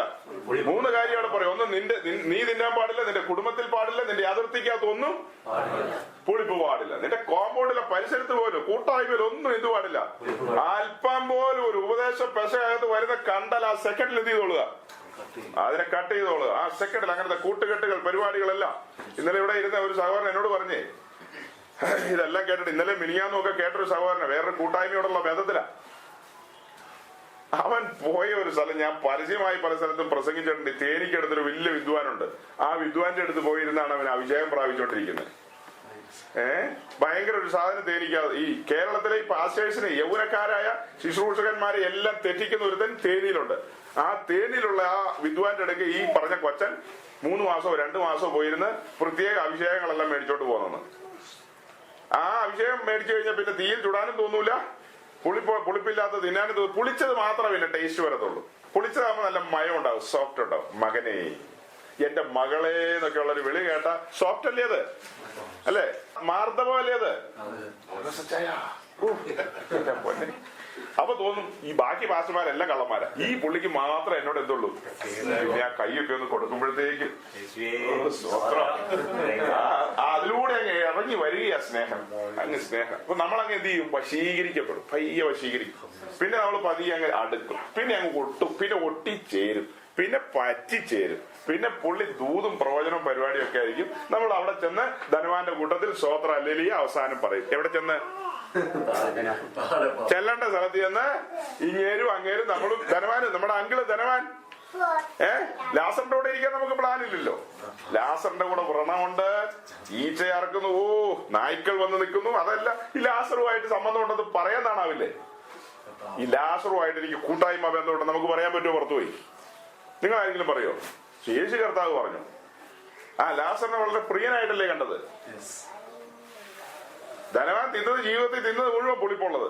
അവൻ പുളിപ്പില്ലാത്ത, മാർദ്ദവം ഇല്ലാത്ത അപ്പം തിന്നാണ് ലാസർ ഇവിടുന്ന് ആ ചെറിയ റൊട്ടി കഷ്ണം തിന്ന് അല്പം കിട്ടിയത് തിന്ന് അവന്റെ പരദേശി കാലം തീർത്ത് ചെല്ലന്റെ കൂടെ തീർന്നു. അപ്പൊ അടുത്ത് ലേവ്യ പുസ്തകം 8-ാം അധ്യായം. ഇപ്പോ 7 ദിവസം അതിർത്തിക്കകത്ത് പുളിപ്പ് പാടില്ലെന്ന് പറഞ്ഞു. അതുപോലെ അടുത്തൊരു കാര്യം പറയാൻ പോവാണ്. 8:33. നിങ്ങളുടെ കരപൂരണ ദിവസങ്ങൾ ദൈവോളം നിങ്ങൾ 7 ദിവസത്തേക്ക് സമാഗമന കൂടാരത്തിന്റെ വാതിൽ വിട്ട് പുറത്തു പോകരുത്. 7 ദിവസം അവൻ നിങ്ങൾക്ക് കരപൂരണം ചെയ്യും. നിങ്ങൾക്ക് വേണ്ടി പ്രായശ്ചിത്തം കഴിപ്പാൻ ഇന്ന് ചെയ്തതുപോലെ ഇനിയും ചെയ്യേണ്ടതിന് യഹോവ കൽപ്പിച്ചിരിക്കുന്നു. ഈ വായിച്ച വാക്യത്തിന്റെ അർത്ഥം നമ്മൾ കഴിഞ്ഞ ദിവസങ്ങളിൽ കണ്ട സമാഗമന കൂടാരം. ഈ സമാഗമന കൂടാരത്തിന്റെ പണിയെല്ലാം മോശ തീർത്തു. ഈ പണിയെല്ലാം തീർന്നിട്ട് ഈ കൂടാരത്തിൽ ഇനി ശുശ്രൂഷകൻ വേണം. ശുശ്രൂഷയ്ക്കായിട്ട് അഹരോൻ എന്ന് പറയുന്ന മഹാപുരോഹിതനെയും അവന്റെ മക്കളെ പുരോഹിതന്മാരായിട്ട്. അഹരോന് 4 മക്കള്. അഹരോൻ എന്ന മഹാപുരോഹിതൻ, തനിക്ക് 4 മക്കള്. ഇവരെ അപ്പനെയും 4 മക്കളെയും കൂടാരത്തിനടുത്തേക്ക് കൊണ്ടുവന്ന് അവരെ ഈ ഇവിടെ നടക്കുന്ന യാഗങ്ങളുണ്ട്. യാഗങ്ങളിൽ 5 യാഗങ്ങൾ നമ്മൾ പറഞ്ഞിട്ടുണ്ട് ഇവിടെ, അല്ലേ? പറഞ്ഞിട്ടുണ്ട്. ഹോമയാഗം, ഭോജനയാഗം, പിന്നെ സമാധാനയാഗം, പാപയാഗം, അകൃത്യയാഗം. ഇങ്ങനെ 5 യാഗങ്ങളാണ് മെയിൻ യാഗങ്ങൾ. അതിൽ മറ്റൊരു യാഗമാണ്, അത് കഴിഞ്ഞിട്ട് വരുന്നൊരു വലിയ യാഗം തന്നെയാണ് കരപൂരണ യാഗം. ആ കരപൂരണ യാഗം എന്ന് പറയുന്നത് ശുശ്രൂഷകന്മാരെ പ്രതിഷ്ഠിക്കുമ്പോൾ, ശുശ്രൂഷകന്മാരെ വേലയ്ക്ക് തെരഞ്ഞെടുത്ത് നമ്മൾ പറയില്ലേ അഭിഷേകം ചെയ്തെന്ന്. ആ അഭിഷേകം ചെയ്യുമ്പോൾ അഭിഷേക തൈലം ഒഴിക്കുന്ന അതിനോട് ബന്ധത്തിലുള്ള ഒരു യാഗമാണ് കരപൂരണ യാഗം. കരപൂരണ യാഗത്തിന്റെ പ്രത്യേകത, ആദ്യം ഈ 5 യാഗങ്ങൾ ഓർഡറിൽ, ക്രമത്തിൽ അർപ്പിക്കും. നമ്മൾ പറഞ്ഞ ഹോമയാഗം മുതൽ താഴേക്ക് പറയുന്ന 5 യാഗം എന്ത് ചെയ്യും? യാഗപീഠത്തിൽ അർപ്പിക്കും. 5 യാഗം അർപ്പിച്ചിട്ട് 6ാമത് അർപ്പിക്കുന്നതാണ് കരപൂരണം. ആദ്യം എന്ത് ചെയ്യണം? കരപൂരണ യാഗം തന്നെ ഒരിക്കലും ചെയ്യത്തില്ല. പകരം എന്ത് ചെയ്യും? 5 യാഗങ്ങൾ ആദ്യം അർപ്പിക്കും. അതിന് മുകളിൽ എന്ത് ചെയ്യും? കരപൂരണ യാഗം കൊണ്ടുവന്ന് അർപ്പിക്കും. അങ്ങനെ 6ാമതാണ് അത് അർപ്പിക്കുന്നത്. അപ്പൊ ആ കരപൂരണ യാഗം അവരെ കരപൂരണത്തിന് വേണ്ടി കൊണ്ടുവരുമ്പോ അവര് 7 ദിവസം എന്ത് ചെയ്യണം? വായിച്ചേ ഒന്നുകൂടെ. നിങ്ങളുടെ കരപൂരണം. നമുക്കിത് വായിക്കുമ്പോ വേറൊരു കാര്യം ഓർമ്മ വരും. എന്ത് പൂരണമാ പറഞ്ഞേ? കരപൂരണത്തിന്റെ ഓപ്പോസിറ്റ് വേറെ ഒരെണ്ണമുണ്ട്. നമുക്കറിയാവുന്ന വെന്തിക്കോസുകാർക്ക് അറിയാവുന്ന ഉദരപൂരണം, ഇത് കരപൂരണം. മറ്റേതെന്താ? അവരുടെ ദൈവം വയറെന്ന് എഴുതിയിട്ടില്ലേ? എവിടെ എഴുതിയിരിക്കുന്നത്? സ്തോത്രം. ഫിലിപ്പി ലേഖനത്തിൽ പൗലോസ് പറയുന്നുണ്ട്. ഇപ്പൊ അത് വായിക്കാൻ പോണ്ട. അവരുടെ ദൈവം വയറ്, അവർക്ക് ലജ്ജയായതിൽ മാനം തോന്നുന്നു. ഇപ്പൊ ലജ്ജയൊന്നും വിഷയമല്ല. ഇപ്പൊ ഒരു ചീഞ്ഞ സാധനം ഇവിടെ ഇരിക്കുക, ഒരു കാക്ക വന്ന് എന്ത് ചെയ്യും? അതിന്റെ വിഷയമല്ല. അത് നമ്മൾ കാണുന്നുണ്ടോ നാണക്കേട, അതൊന്നും കാക്കയ്ക്ക് വിഷയമല്ല. അതേസമയം ഒരു പ്രാവ് വന്നത് എടുക്കുവോ? വ്യത്യാസം മനസ്സിലായില്ലേ? ഇവർക്ക് ഈ വയറ് ഉദരപൂർണത്തിന് വേണ്ടി നടക്കുന്നവർക്ക് ലജ്ജയായതിലല്ല എന്താ? മാനം തോന്നും. അതൊക്കെ അവർക്ക് നമ്മൾ പറയില്ല, ഏതാണ്ട് വന്നു കഴിഞ്ഞാൽ ഒരാല് കിളുത്ത് കഴിഞ്ഞാൽ അതും എന്താ അഭിമാനം. അന്ന് നാടൻ ചൊല്ലുള്ളത് പോലെ തണലാന്നോ എന്തോ ഞാൻ മറന്നുപോയി എന്ന് പറഞ്ഞതുപോലെ. അപ്പൊ ഇവിടെ വായിക്കുമ്പോ ഒന്നോടെ വായിച്ച് കരപൂരണത്തിനുള്ള കരപൂരണ ദിവസങ്ങൾ തികയുവോളം നിങ്ങൾ 7 ദിവസത്തേക്ക് സമാഗമന കൂടാരത്തിന്റെ വാതിൽ വിട്ട് പുറത്തുപോകരുത്. അപ്പൊ നിങ്ങളുടെ ഭാവിയിൽ ഈ പടം ഒന്ന് കൊണ്ടുവരണം. ഇനി ഈ കൂടാരത്തിന് ഒരു വാതിലുള്ളൂ. എത്ര വാതിലുണ്ട്? ഒരേ വാതിൽ. ആ വാതിൽ ആരെ കാണിക്കുന്നു? യേശു ക്രിസ്തുവിനെ കാണിക്കുന്നു. യേശു പറഞ്ഞു, ഞാൻ തന്നെയാണ് വാതിൽ, ഞാൻ വഴിയല്ലാതെ ആരും അകത്തേക്ക് കടക്കുന്നില്ല. കടക്കുകയും തുറക്കുകയൊക്കെ ചെയ്യുന്നത് ഞാനാണ് വാതിൽ. ഓക്കെ. അപ്പൊ ആ വാതിൽ വഴി പുരോഹിതനും മഹാപുരോഹിതനും തന്റെ മക്കളും അകത്തേക്ക് കടന്നു. ഇനി ഇവർ 7 ദിവസത്തേക്ക് എന്ത് ചെയ്യാൻ പാടില്ല? പുറത്തു പോകാൻ പാടില്ല. അവരുടെ കരപൂർണം തയ്യോളം അവർ 7 ദിവസം ആ കൂടാരത്തിന്റെ കോമ്പൗണ്ടിലേക്ക് കടന്നു. കോമ്പൗണ്ടിന് ചുറ്റും 60 തൂണുകളാൽ 60 തൂണുകളുണ്ട്. ആ 60 തൂണുകളുടെ മേൽ ചുറ്റും എന്തുണ്ട്? വെള്ള തുണി കൊണ്ടുള്ള, വെളുത്ത പഞ്ഞിനൂൽ കൊണ്ടുള്ള ഒരു മറയുണ്ട്, മറശീല. ഈ പ്രാകാരത്തിന്റെ ചുറ്റും എന്തുണ്ട്? മറ. കണ്ടിട്ടില്ലേ പടത്തില്? ചുറ്റോടിയിട്ടും എന്താ? ഒരു മറ, വെളുത്ത മറ. ആ വെളുത്ത തുണി എന്തിനാ കാണിക്കുന്നത്? വിശുദ്ധിയെ കാണിക്കുന്നു. അടുത്തത് വീണ്ടെടുപ്പ്. ആ വെളുത്ത തുണി വീണ്ടെടുപ്പിന്റെ വിഷയം പ്രസംഗിക്കും, നമ്മള് പഠിപ്പിക്കും. വിശുദ്ധിയെ കാണിക്കുന്നു, വീണ്ടെടുപ്പിനെ കാണിക്കുന്നു, വേർപാടിനെ കാണിക്കുന്നു. എല്ലാത്തിൽ നിന്നും വേർപെട്ട, അതിനകത്തുള്ളവർ ഈ പുറമേ ഉള്ളതായിട്ട് ബന്ധമുണ്ടോ? അതിനകത്തേക്ക് കടന്നു. അപ്പൊ 7 ദിവസം അതിനകത്ത് കടന്നു. 7 നമ്മൾ എന്താ പറഞ്ഞു? പൂർണ്ണതയെ കാണിക്കുന്നത്. അപ്പോ ഇതിനകത്തേക്ക് നാം ഇതിനകത്തേക്ക് കയറുന്നത് എങ്ങനെയാ? ആ വാതിലിൽ കാണുന്ന മറശീല. ആ മറശീല 4 കളറിലുള്ള 4 നൂലുകളാൽ തുന്നിയ മറശീല എന്തിനാ പറയുന്നത്? എന്താ പറയുന്നത്? 4 സുവിശേഷങ്ങൾ എന്ന് പറഞ്ഞാൽ സുവിശേഷം. 4 സുവിശേഷം. ഓക്കെ, സുവിശേഷം. അപ്പോ സുവിശേഷം കേട്ടു, ആ സുവിശേഷം നാം കൈക്കൊണ്ടു. അങ്ങനെ നാം എങ്ങോട്ട് കയറി? അകത്തേക്ക് കേറിയ നാം ആ സമർപ്പണത്തിലേക്ക് വന്നു. സമർപ്പണത്തിലേക്ക് വരുമ്പോ നമ്മുടെ പേര് പുരോഹിതന്മാരുടെ ലിസ്റ്റിൽ വന്നു. കൂറിന്റെ ക്രമപ്രകാരം നാം എല്ലാം ആരായി മാറിപ്പോ? നാം യോഗ്യരായതുകൊണ്ടാണോ? യോഗ്യതയല്ല, ദൈവത്തിന്റെ മഹാകൃപയാൽ നാം ആ പൗരോഹിത്യത്തിലേക്ക്, അത്യുന്നതന്റെ പുരോഹിതന്മാർ എന്നുള്ള നിലയിലേക്ക്. വെളിപ്പാട് പുസ്തകത്തിൽ ആ വാക്യമുണ്ട്, അവൻ നമ്മെ പുരോഹിതന്മാരും രാജാക്കന്മാരുമാക്കി. അവൻ നമ്മെ എന്താക്കി? പുരോഹിതന്മാരും രാജാക്കന്മാരുമാക്കി. അത്യുന്നതന്റെ പുരോഹിതന്മാരായ നാം അകത്തേക്ക് കയറി. രാജാവിന്റെ നിൽക്കട്ടെ, പുരോഹിതനകത്തേക്ക് കയറി. വാതിൽ തുറന്നു, സുവിശേഷം കേട്ടു, അത് ഏറ്റെടുത്തു, അനുസരിച്ചു. രക്ഷ നമ്മുടെ ജീവിതത്തിൽ സംഭവിച്ചു. അങ്ങനെ നാം ആ സമർപ്പണത്തിലേക്ക് വന്നു. സമർപ്പണത്തിലൂടെ അകത്തേക്ക് വന്ന് നാം അത്യുന്നതന്റെ പുരോഹിതന്മാരാണ്. അപ്പൊ പുരോഹിതന്മാരുടെ കരപൂർണ്ണ തികയോളം ഇനി എന്ത് ചെയ്യരുത്? പുറത്തേക്ക് 7 ദിവസം. 7 എന്തിനെ കാണിക്കുന്നു? പൂർണ്ണതയെ കാണിക്കുന്നു. അപ്പോ നമ്മുടെ ആയുസിലിനി കേറിയത് പരമാർത്ഥാണ്. പുറത്തു പോയില്ലേ പിന്നെ ഒത്തിരി കാര്യങ്ങൾ നടത്താനുണ്ട് നമുക്ക്. പുറത്തു പോകാതെ വെക്കുവോ എന്ന് പറഞ്ഞ അർത്ഥം? എന്ന് പറഞ്ഞാൽ ഇവിടെ ഇതിനകത്ത് കയറി ഇനി പുറത്തു പോരുന്നാണ് അർത്ഥം. പിന്നെ എന്താ അർത്ഥം പറ? ഇതിനകത്ത് കേറിയാൽ ഈ മറശീല എന്തിനെ കാണിക്കുന്നു? ചുറ്റുമുള്ള മറ വിശുദ്ധിയുടെ അകത്തേക്ക് കടന്നു. ഇനി വിശുദ്ധി വിട്ട് എന്ത് ചെയ്യാൻ പാടില്ല.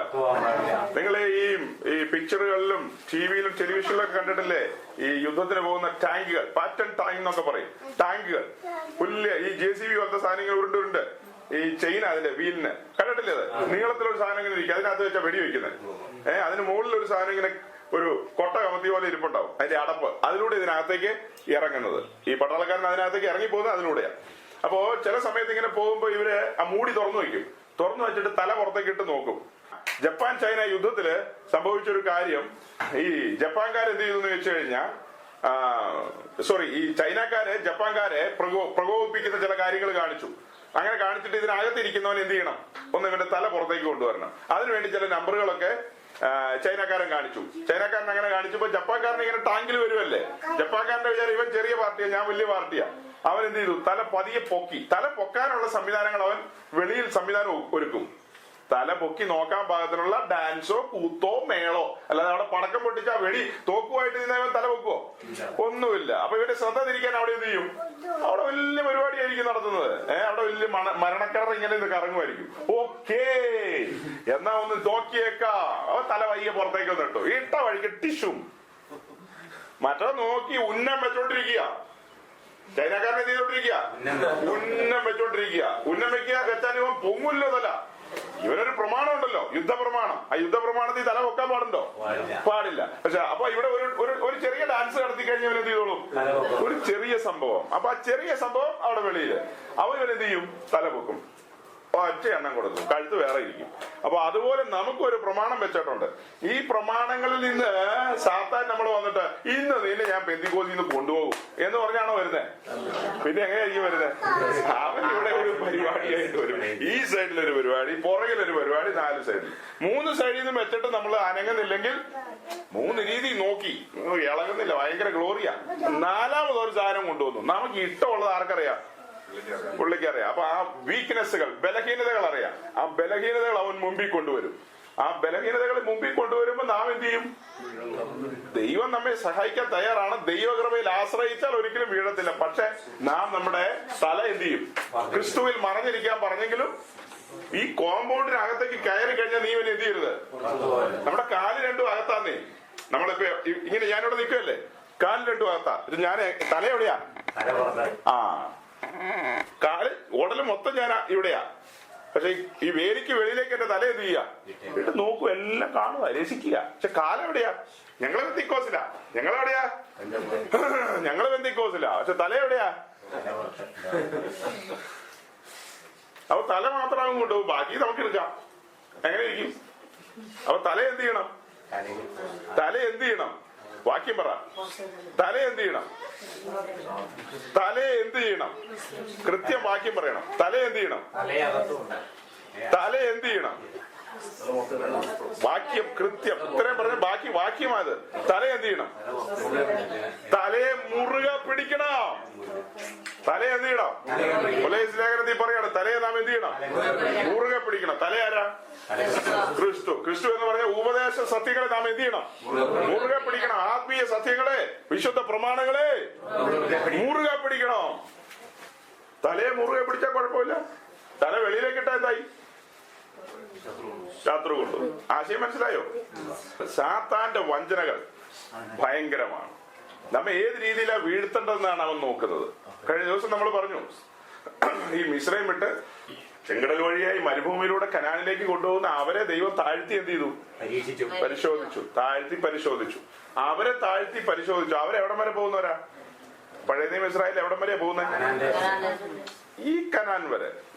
ഒരു ചെറുതാക്കി പറയണം, ഈ കനാൻ വരെ പോവാൻ. ഈ കനാൻ വരെ പോകാൻ വിളിക്കപ്പെട്ടത്. നമ്മളോ ഈ ലോകമാകുന്ന മിസ്രൈമിൽ വിടുവിക്കപ്പെട്ട് ചെങ്കടലും കടന്ന് മരുഭൂമിയിലൂടെ മുന്നോട്ട് പോകുന്ന നാം എങ്ങോട്ടാ? നിത്യകൂടാരങ്ങളിലേക്ക് പോകാൻ വിളിക്കപ്പെട്ടവർ. നമ്മെ അപ്പൊ എത്രമാത്രം താഴ്ത്തും?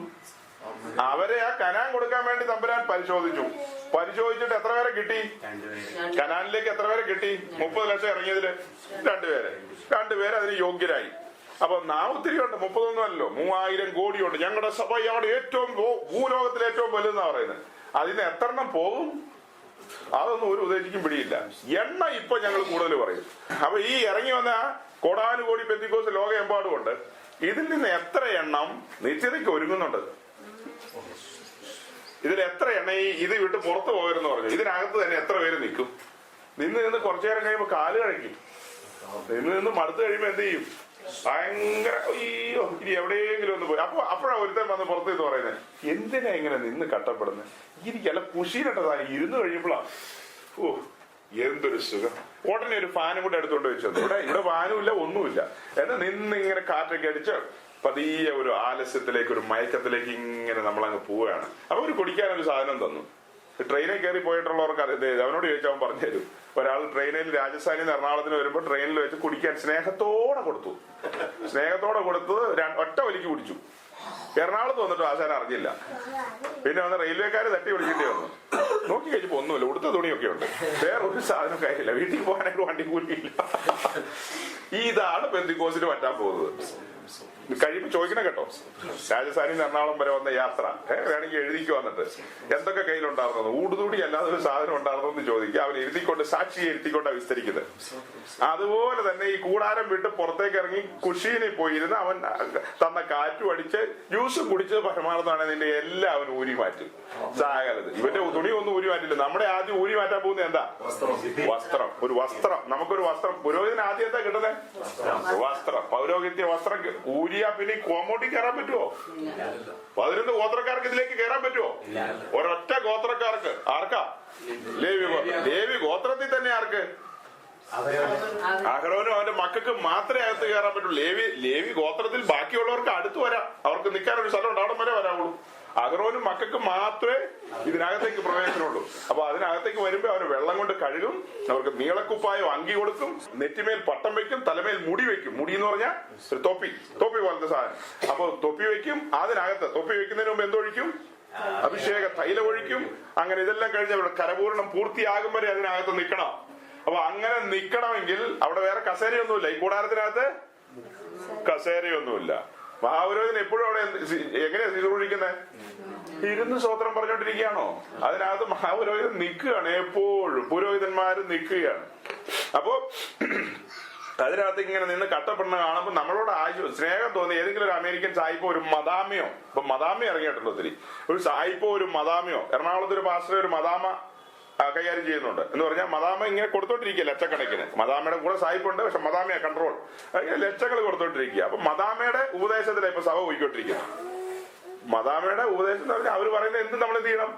ലക്ഷങ്ങളെ എണ്ണി മേടിക്കുന്നത്. അപ്പൊ പിന്നെ അവര് പറയുന്നത് എന്ത് ചെയ്യണം? കേൾക്കേണ്ടി വരും. അപ്പൊ അവരിരിക്കുന്ന അവര് തന്നെ കുശീലിൽ പോയി ഇതിനകത്തിരുന്ന ഒരു സുഖമില്ല. അതിനകത്തങ്ങ് ഇരിക്കും.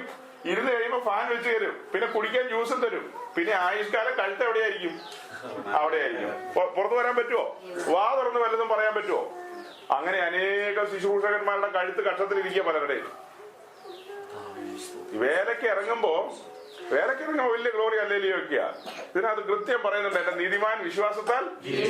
വേല എങ്ങനെയുള്ളതാ? അപ്പോ വിശ്വാസത്തിന്റെ വേലയാ. മാസ ശമ്പളമാണോ? ബാംഗ്ലൂരിലൊക്കെ ഉദ്ദേശിച്ചവർക്ക് 25,000 30,000, പിന്നെ വീട്, ഗ്രാറ്റുവിറ്റി, ബോണസ്, അലവൻസ്, പെൻഷൻ, എല്ലാ ഇടപാടും ഉണ്ട്. ഇപ്പൊ ഇവിടുത്തെ സംഘടനകൾക്കെല്ലാം പെൻഷൻ ഒഴിച്ച് ബാക്കി എല്ലാം വന്നു. അസംബ്ലീസ് ഓഫ് IPC AG ചാരം എന്നൊക്കെ പറയുന്ന സാധനത്തിനകത്തെല്ലാം പെൻഷൻ ഉടനെ വരും. പെൻഷൻ ഒഴിച്ച് ബാക്കി എല്ലാം വന്നു. ഗ്രാറ്റുവിറ്റി, ചെത്തുതൊഴിലാളി യൂണിയനിൽ ഗ്രാറ്റുവിറ്റി ഞാൻ പണ്ട് കേട്ടിട്ടുണ്ട്. ഗ്രാറ്റുവിറ്റിയും ബോണസൊക്കെ അതെല്ലാം ഉദ്ദേശിക്കുമാർക്കും വന്നു. അടുത്തത് ചർച്ചക്കോട് എന്ന് പറയുന്ന സംഘടനയെ സംബന്ധിച്ച് 65-ാമത്തെ വയസ്സിൽ എന്ത് ചെയ്യണം? പെൻഷൻ പറ്റണം. അത് വേദോസത്തിലുള്ളതാണോ? എന്തൊരു ഭയങ്കരം. 65-ാമത്തെ വയസ്സിൽ എന്ത് ചെയ്യണം? കൂടാരം വിട്ട് എന്ത് ചെയ്തോളണം? പുറത്തു നോക്കണം. പെട്ടതൊന്നും ഇനി എന്ത് ചെയ്യണ്ട. പുറപ്പാട് ദിവസം 25-15 വായിച്ച്. തണ്ടുകൾ പെട്ടകത്തിന്റെ വളയങ്ങളിൽ ഇരിക്കണം. ഈ പാരഗ്രാഫ് എന്ന് പറയുന്നത് സമാഗമന കൂടാരം ഉണ്ടാക്കിയിട്ട കൂടാരത്തിലെ പെട്ടകത്തെ കുറിച്ച് പറയാനാണ് ഈ പാരഗ്രാഫ് എടുക്കുന്നത്. അതിന്റെ 15-ാമത്തെ വാക്യം നമ്മൾ വായിക്കാൻ പോകുന്നത്. വായിച്ചാട്ടെ. ഒരു സെക്കൻഡ്. പുറപ്പാട് ദിവസം 25-ാം അധ്യായം 15-ാം വാക്യം. പെട്ടകത്തിന്റെ വളയങ്ങളിൽ ഇരിക്കണം, അവയെ അതിൽ നിന്നും ഊരരുത്. മതി. അപ്പൊ ഈ പെട്ടകത്തിന്റെ പണി കഴിഞ്ഞ് ഈ പെട്ടകത്തിന്റെ രണ്ട് സൈഡിലും, ഒരു സൈഡിൽ രണ്ടും മറു സൈഡിൽ രണ്ടും, ഇങ്ങനെ റൗണ്ടിൽ ഇരിക്കുന്ന ഒരു വളയം കണ്ടിട്ടുണ്ടല്ലോ? ഇരുമ്പ് കൊണ്ടുള്ള ഒരു വളയം. ഇരുമ്പല്ല, നമ്മുടെ ഭാഷയെ ഞാൻ പറഞ്ഞു പോയതാ. അങ്ങനെ റൗണ്ടിലിരിക്കുന്ന സാധനം അത് കൊളത്തിയിട്ടിരിക്കുക രണ്ട് സൈഡിലും. അതിനകത്തേക്ക് ഈ തണ്ട് എന്ത് ചെയ്യണം? ഒരു മരക്കമ്പ് പോലത്തെ സാധനം അതിനകത്തേക്ക് കയറ്റിയിടണം. എന്നിട്ട് പുരോഹിതന്മാർ ആ തണ്ടെടുത്ത് എന്ത് ചെയ്യണം? ചുമലിൽ വെച്ച് ഈ പല്ലക്ക് കൊണ്ടുവന്ന് കണ്ടിട്ടില്ലേ? അതുപോലെ തന്നെ ചിന്തിച്ചോ. ഈ ചുമലിൽ വെച്ചുകൊണ്ട് ഈ പെട്ടകം എന്ത് ചെയ്യണം? കൊണ്ടുപോയിക്കൊണ്ടിരിക്കണം. അതാണ് പുരോഹിതന്മാരുടെ ഉത്തരവാദിത്വം. അപ്പോ ഈ തണ്ടുകൾ, നമ്മളിത് പുതിയ നിയമത്തിലേക്ക് വരുമ്പോ ഈ പെട്ടകം ക്രിസ്തുവിനെ കാണിക്കുന്നു. ഈ തണ്ടുകൾ 5 വിധ ശുശ്രൂഷകന്മാരെ കാണിക്കുന്നത്. ഈ വളയത്തിലേക്ക് ഇടുന്ന തണ്ടുകൾ എന്തിനു കാണിക്കുന്നു? 5 വിധ ശുശ്രൂഷകന്മാരെ. കർത്താവിന്റെ വേലയ്ക്ക് വേർതിരിക്കപ്പെട്ട അഭിഷേകതയിൽ ഒഴിച്ച അവരുടെ അഭിഷിക്തന്മാർ 5 വിധ ശുശ്രൂഷകരെയാണ് ഈ തണ്ട് കാണിക്കുന്നത്. ഈ തണ്ട് എന്താ വായിച്ചേ? ഒന്നോട് വായിച്ച്. ഉപദേശി തന്നെ വായിക്കട്ടെ. നമ്മുടെ ഉപദേശിയുടെ വായിന്ന് തന്നെ നമുക്ക് കേൾക്കാം. വായിച്ചാട്ടെ. പെട്ടകത്തിന്റെ പാർശ്വങ്ങളിലുള്ള വളയങ്ങളിൽ അവ ചെലുത്തണം. തണ്ടുകൾ പെട്ടകത്തിന്റെ വളയങ്ങളിൽ ഇരിക്കണം. അവയെ അതിൽ നിന്ന് ഊരരുത്. ഇത്രയുള്ള വാക്ക്. അവയെ അതിൽ നിന്ന് എന്ത് ചെയ്യരുത്? ഇട്ടത് പരമാർത്ഥമാണ്. ഇനി എന്ത് ചെയ്യാൻ പാടില്ല. അപ്പൊ 65-ാമത്തെ വയസ്സിൽ അത് എവിടെ നിന്ന് വന്നു ഉപദേശം? ആ സംഘടന അമേരിക്കയിലെ ടെന്നാസിയാണ് ഹെഡ് ക്വാർട്ടർ. അമേരിക്കയിലെ ടെന്നാസി മറ്റൊരു സംഘടനയുണ്ട്. ആ സംഘടന അമേരിക്കയിലെ സ്പ്രിംഗ് ഫീൽഡ്, ഞങ്ങൾ അതിനെ സ്പ്രിംഗ് ഫീൽഡ് കൂട്ടെന്നാണ് വിളിക്കുന്നത്. അതെല്ലാ സ്ഥലത്തോട്ട് നെടുമ്പാശ്ശേരിയിലൊക്കെ ഉണ്ട്.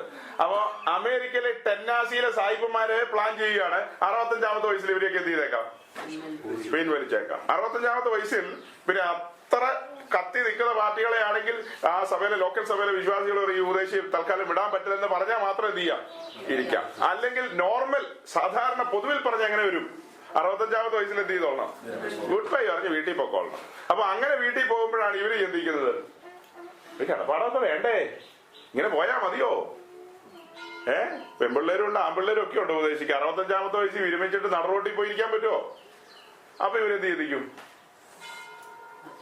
ഈ ചില്ലറയൊക്കെ ഉണ്ടാക്കണം. അപ്പൊ അവരുടെ സ്വപ്നമാണ് ഗൾഫ്, അമേരിക്ക. അപ്പൊ ഇങ്ങനെ എവിടെന്നെങ്കിലും ഒരു കറക്കി കുത്ത് കിട്ടി കഴിയുമ്പോ അടുത്ത ഫ്ലൈറ്റ് കയറി അങ്ങോട്ട് പോകും. അപ്പൊ ആ നാട്ടിലെ ജനം ഞങ്ങളെ വഞ്ചിക്കൂ. അതിലോ മനോരമയുടെ ഫീച്ചർ ഏതാ, തട്ടിക്കൂ പ്ലീസ്, അങ്ങനെയല്ലേ? എങ്ങനെയാ വായിച്ചിട്ടുണ്ടായിരിക്കല്ലോ മലയാളി, തട്ടിക്കൂ പ്ലീസ്. അതുപോലെ നമുക്കൊരു ഫീച്ചർ വേണേ ഉണ്ടാക്കാം, പെന്തിക്കോസ്, തട്ടിക്കൂ ഞങ്ങളെ. ആർക്ക് വേണേലും ഞങ്ങൾ എന്ത് ചെയ്യാം, ആർക്ക് വേണേലും ഞങ്ങളുടെ പോക്കറ്റ് അടിക്കാം. ഞങ്ങൾ ഇതാ ഉറങ്ങിക്കഴിഞ്ഞിരിക്കുന്നു, ഞങ്ങളിപ്പോ എന്ത് ചെയ്തിരിക്കുക, ഉറങ്ങിയിരിക്കുക. ആർക്ക് വേണേലും ഞങ്ങളുടെ ഉടുതുണി അത് മാത്രം തിരിച്ചു തരാം. പക്ഷെ ഇവർ ഉടുതുണിയും കൂടെ കൊണ്ടുപോകും. നമ്മൾ എന്ത് ചെയ്യുക, പുറം ലോകത്തെ ഭാഷയല്ല ആത്മീയത്തിലെ ഭാഷ. ആത്മീയത്തിൽ ഇവർ നമ്മൾ എന്ത് ചെയ്യും, നഗ്നരാക്കും. അത് അങ്ങനെയാ വാക്യം, റോമാലേഖനത്തിലെ വാക്യം. യേശുക്രിസ്തുവിനെ നിങ്ങൾ എന്ത് ചെയ്യുക, ധരിച്ചു കൊള്ളുക. ജഡത്തിനായി എന്ത് ചെയ്യരുത്, ചിന്തിക്കരുത്. ജഡത്തിൽ നമ്മൾ സഞ്ചരിച്ചു കഴിഞ്ഞാൽ നമ്മൾ എന്തായി പോവും. ഈ കിട്ടിയ വിശുദ്ധിയുടെ അങ്കി, പൗരോഹിത്യ വസ്ത്രം എന്ത് ചെയ്യും, നഷ്ടപ്പെട്ടു. അപ്പൊ പിന്നെ എന്തായി തീരും, നഗ്നരായി കഴിയുമ്പോ ദൂത് പറയും, ഒരു കുറ്റം നിന്നെ കുറിച്ച് പറയാനുണ്ട്, ലവോദൂക്കിയ സഭയെ നീ നഗ്നയാണ് പറയില്ലേ? ഈ കാലഘട്ടത്തിന്റെ സഭയായ ലവോദൂക്കിയോട് എന്ത് പറയും, നീ നഗ്ന. നീ കുവൈറ്റിന് പോയാലും അമേരിക്ക വരെ നീ ഏതിലെ വട്ടം ചുറ്റാൻ പോയാലും നീ ചില്ലറ വാങ്ങിച്ചുകൊണ്ട് വന്നാലും നീ എന്ത് ദൂത് പറഞ്ഞാൽ ചില്ലറ മേടിക്കുന്നത്? ഇന്നലെ പറഞ്ഞില്ലേ, ഇപ്പൊ ഒരു സഹോദരനാകട്ടെ സഹോദരിയാകട്ടെ കൃപാവരമുണ്ട്, പ്രവചനപരം ഉണ്ടെങ്കിൽ ഗൾഫിൽ പോയി ദൂത് പറഞ്ഞു. ദൂത് പറഞ്ഞാൽ വെള്ളി രൂപ മേടിക്കാൻ പറ്റുമോ? അപ്പൊ ഇവിടുന്ന് പോകാനുള്ള വണ്ടിക്കൂലി കാശോ? ഗൾഫിലേക്ക് പോകണം. അപ്പൊ അതിന്റെ ഫ്ലൈറ്റ് ടിക്കറ്റ് ആരെടുക്കണം? ദൂത് കേൾക്കാനിരിക്കുന്ന അവനാണോ ഫ്ലൈറ്റ് ടിക്കറ്റ് എടുക്കണ്ടേ? നാദാനാണോ ഫ്ലൈറ്റ് ടിക്കറ്റ് എടുത്തത്, അതോ ദാവീദാണോ ഫ്ലൈറ്റ് ടിക്കറ്റ് എടുത്തത്? ഒന്ന് പറഞ്ഞേ. ആഹാബിന്റെ അടുത്തേക്ക് പോയി ഏലിയാവാണോ ഫ്ലൈറ്റ് ടിക്കറ്റ് എടുത്തത്, അതോ ആഹാബ് ഫ്ലൈറ്റ് ടിക്കറ്റ് എടുത്ത് അയച്ചു കൊടുത്തോ? പറഞ്ഞേ, വേഗം പറ, വേഗം പറ. സഹോദരന്മാര് പറ, റെജി ബ്രദർ പറ. ഏലിയാവാണോ എടുത്തത്? ആണോ? ഉറപ്പാണോ?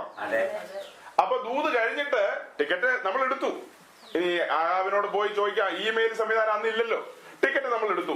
നീ ആഹാബിനോട് ദൂത് പറഞ്ഞു കഴിഞ്ഞല്ലോ, ശരിയെന്നാ ഞാൻ പോവാ 2 പ്രാവശ്യം എന്നാ പോട്ടെ പോട്ടെ 2 പ്രാവശ്യം പറഞ്ഞല്ലോ, പൊക്കോ. അല്ല ഞാൻ വരട്ടെ, ഇനി എന്താ ഞാൻ വരട്ടെ എന്ന് പറയുന്നത്? അതിന്റെ അർത്ഥം ഏലിയാവിന് പോവാൻ ഇനി കെരീത്ത് വരെ പോണ്ടേ? ഏലിയാവിന് എവിടം വരെ പോണം? കെരീത്ത് വരെ പോണം. ചാപ്പാടടിക്കണ്ടേ? കാക്ക വരും തന്നെ ഗ്യാരണ്ടി? കാക്ക വരും എന്നുള്ള ഗ്യാരണ്ടി ഉണ്ടോ? അതൊക്കെ പിന്നെ പറഞ്ഞ കാര്യല്ലേ. അപ്പൊ ആഹാബിനോട് ദൂത് പറഞ്ഞു കഴിയുമ്പോ എടുത്ത ടിക്കറ്റിന്റെ കാശ് ആര് തരണം? നമ്മുടെ പെന്തിക്കോസിന് പറ്റിയ പറ്റു മനസ്സിലായോ? എനിക്കൊരു അടുത്ത സ്നേഹിതനായ ഒരു ദേവദാസനുണ്ട്. അദ്ദേഹം അമേരിക്കയിൽ പൈനീർ വർക്ക് ചെയ്യാൻ പോകും. ഇന്ത്യയിലെ വടക്കേ ഇന്ത്യയിലെ പാവപ്പെട്ട ആളുകളുടെ ചില്ലറ കാശും കൊണ്ടാണ് അമേരിക്കയിലെ ഗ്രാമങ്ങളിൽ പോയി സുവിശേഷം അറിയിക്കുന്നത്. അങ്ങോട്ടും ഇങ്ങോട്ടും പോയി വരാൻ കുറഞ്ഞത് ഒരു 2 ലക്ഷം രൂപയ്ക്ക് അടുത്ത് ചെലവുണ്ട്. അമേരിക്കക്കാരന്റെ വെള്ളി രൂപ വാങ്ങത്തില്ല, വെള്ളി രൂപ. ഇവിടെയുള്ള കേരളത്തിലുള്ള എന്റെ സ്നേഹിതന്മാരായ ഒത്തിരി പെന്തിക്കോസ് എല്ലാ കോഴ്സിലും ഉള്ളതുകൊണ്ട് അവരെല്ലാം അവിടെ പോയി തെണ്ടുക. പൊറോട്ട അടിക്കുന്ന പാസ്റ്റർമാരുണ്ട് അവിടെ പോയി, പൊറോട്ട അടിക്കുന്ന. അവിടെ പോയി പെട്രോൾ പമ്പിൽ പെട്രോൾ അടിച്ചു കൊടുക്കുന്ന പാർട്ടികളുണ്ട്. ഈ മുടക്കി 1.5 ലക്ഷം രൂപ മുടക്കി അങ്ങോട്ട് ചെല്ലുന്നത്. അത് കഴിഞ്ഞ് തിരിച്ചു പോരാൻ ഫ്ലൈറ്റ് ടിക്കറ്റ് വേണ്ടേ?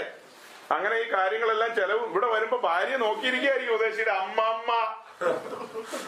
പെട്ടികൾ പൊട്ടിക്കാൻ പാകത്തിന് ഈ ഏറിയ പങ്ക് പാസ്റ്റർമാരെയും തകർത്ത് കളഞ്ഞത് അവരുടെ ഭാര്യമാരാ. കണ്ടുകൊണ്ടാ പറയുന്നത്, പ്രസംഗിക്കുന്നത്. അനേക ശുശ്രൂഷകന്മാരുടെ തകർച്ചയുടെ മൂല കാരണം സഭേലുമാരാണ്.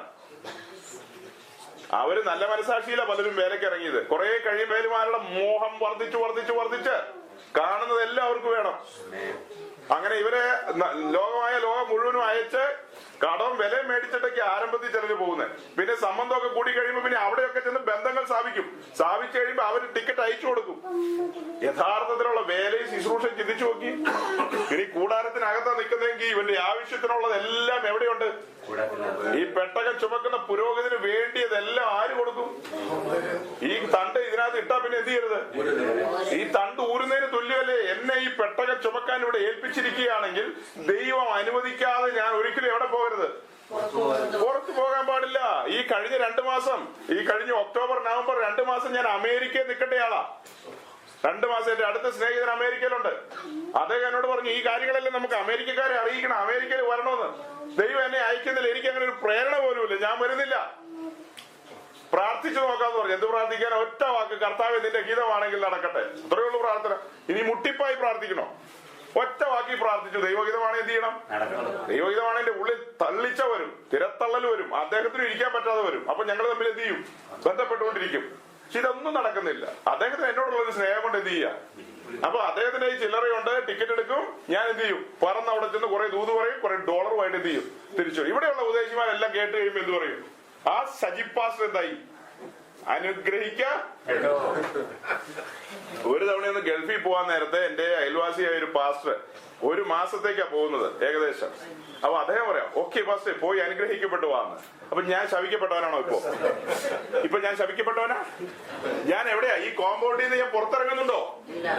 ഈ കോമ്പൗണ്ടിൽ നിൽക്കുന്ന ഞാൻ 11 ഗോത്രക്കാരിൽ നിന്നും വ്യത്യസ്തനായി എന്നെ അത്യുന്നതന്റെ പുരോഹിതനായി തെരഞ്ഞെടുത്തില്ലേ? ഈ മുഴു ലോകത്തിലെ സകല ജനത്തിന്റെ നടുവിൽ നിന്നും എന്നെ തെരഞ്ഞെടുത്തു, രക്ഷയ്ക്കായി വിളിച്ചു. അതും പോരാത്തതിന് അതും കഴിഞ്ഞിട്ട് എന്ത് ചെയ്തു? അവന്റെ ശുശ്രൂഷകനായിട്ട് 5 വിധ ശുശ്രൂഷകന്മാരിൽ ഒരുവനായിട്ട് ഏറ്റവും വലിയ, അതിന് മുകളിൽ ഇനി ഒരു സംഭവം ഇല്ല. അമേരിക്കൻ പ്രസിഡന്റ് ഒക്കെ വരും അവിടെ. 5 വിധ ശുശ്രൂഷകന്റെ മുകളിൽ പെന്തിക്കോസുകാരന്റെ മകൻ ഡോക്ടറോ എഞ്ചിനീയറോ വക്കീലോ അവൻ വരും അവിടെ. ഏറ്റവും ടോപ്പിലുള്ള പൊസിഷനല്ലേ? ഏറ്റവും കിട്ടാൻ പറ്റാത്ത പദവിയല്ലേ അത്? ആ പദവി, ഏറ്റവും ടോപ്പിലുള്ള പദവിയിൽ ഇരിക്കുക. എന്നോട് പറയാം, പോയി അനുഗ്രഹിക്കപ്പെട്ട അവിടുത്തെ ഷെയ്ക്കല്ലോ എനിക്ക് 10 പൈസ തരുമോ? ഞാൻ ഏതെങ്കിലും ഷെയ്ക്കിനെ കാണാനാണോ പോണേ? പെന്തിക്കോസുകാരെ അവിടെ പോയി കാണുന്നത്. അവിടെ ചെന്ന് കണ്ട പെന്തിക്കോസുകാരൊക്കെ അവിടുത്തെ അറബികളെക്കാൾ, അവിടുത്തെ അറബിയുടെ തൊഴുത്തിൽ കെട്ടാൻ കൊള്ളില്ല ഇവിടുത്തെ പെന്തിക്കോസുകാരനെ. അവിടെയുള്ള ഏറ്റവും വലിയ പെന്തിക്കോസുകാരൻ ഏറ്റവും കൂടിയ ഒരു 1 കോടി രൂപയുടെ കാറിൽ പോകുന്നതാണ് ഏറ്റവും കൂടി. അതൊക്കെ മഷി ഇട്ട് നോക്കിയാൽ കാണാൻ പറ്റില്ല. ഒരു 50 ലക്ഷം 25 ലക്ഷത്തിന്റെ കാറിലൊക്കെ പെന്തിക്കോസ് ഇങ്ങനെ അങ്ങോട്ടും ഇങ്ങോട്ടും പോകുന്നതാണ്. അതേസമയം അറബികൾ പോകുന്നത് വലിയ കോടികളുടെ, 1 കോടി 2 കോടി 3 കോടിയുടെ ഫെരാരി ഗിരാരി ലിമൂസിൻ എന്നൊക്കെ പറയുന്നല്ല അറബി നടക്കുന്നത്. ഒരറബി അങ്ങോട്ട് ബെൻസിൽ പോകുന്നതാണ്, തിരിച്ചവൻ പോകുന്നത് BMW. അവന്റെ വീടിന്റെ മുമ്പിൽ, നമ്മുടെ ഇവിടെ പൗലോസ് ബ്രദറിന്റെ വീടിന്റെ പുറകിലും മുമ്പിലും കുറെ ആളിനെ കെട്ടി വെച്ചിട്ടുണ്ട്. അവിടെ അറബിയുടെ വീടിന്റെ മുമ്പിൽ ചെല്ലുമ്പോൾ ഒരു 5 ബെൻസ്, ഒരു 6 BMW, എല്ലാം 1 കോടിയാ കുറഞ്ഞത്. ഏതാ എടുക്കണ്ട? അവൻ ഇവിടെ വന്നിട്ട് ആലോചിക്കുക, പ്രവാചകനെ വിളിക്കണ ഏത് വണ്ടി ഓടിക്കണമെന്ന്. അറബി, അതാണ് അറബി. അറബി ആരെയാ സേവിക്കുന്നേ? ആരെ? എന്ന് പറഞ്ഞ ആരെ എന്തു പറഞ്ഞല്ലോ? യഹോവയോ? അള്ളാഹു യഹോവയാ? സാത്താനെ സേവിക്കുന്നവനല്ലേ അറബി? അവൻ സാത്താനെ സേവിച്ചാണ് അവൻ കോടീശ്വരനായിരിക്കുന്നത്. അവന്റെ ചില്ലറയും കൊണ്ട് നാട്ടിൽ വന്നിട്ട് പറയാം ഞാൻ അനുഗ്രഹിക്കപ്പെട്ടത്. ശരിക്കും നീയാണോ അനുഗ്രഹിക്കപ്പെട്ടത്? നിന്റെ ബോസാണോ അനുഗ്രഹിക്കപ്പെട്ടത്? നിന്റെ മുതലാളിയാണോ? അത് നമ്മളെന്താ ഇവിടെ ഒന്ന് പറയാത്ത ഉപദേശിമാര്? ശരിക്കും ഈ ഭൂമിയിൽ അനുഗ്രഹിക്കപ്പെട്ടത് ഈ അറബിയല്ലേ? ഒരു ദിവസം 6000 കോടി ഇന്ത്യൻ രൂപ, 6000 കോടി രൂപ സൗദിയിലെ ഒരു രാജകുമാരൻ ചൂത് കളിക്കാൻ കൊണ്ടുപോയി വെച്ച് കളഞ്ഞത് ഒരു ദിവസം, ഒറ്റ ദിവസം, 1 മണിക്കൂർ നേരത്തേക്കുള്ള കാര്യം. ഒരു ദിവസം മുഴുവനല്ല, 1 മണിക്കൂർ നേരത്തേക്ക് ചൂത് കളിക്കാൻ ചെലവാക്കിയത് എത്ര രൂപ? അത്രയും കോടി രൂപ. ഈ കേരളത്തിലെ പെന്തിക്കോസുകാരെ മൊത്തം തൂക്കി വിറ്റാൽ കിട്ടും അത്രയും കാശ്. ഇവിടെ എത്ര പെന്തിക്കോസുകാരുടെ കയ്യിലുണ്ടോ? അത് 4 ആടുണ്ട് നമുക്ക് പറയാം.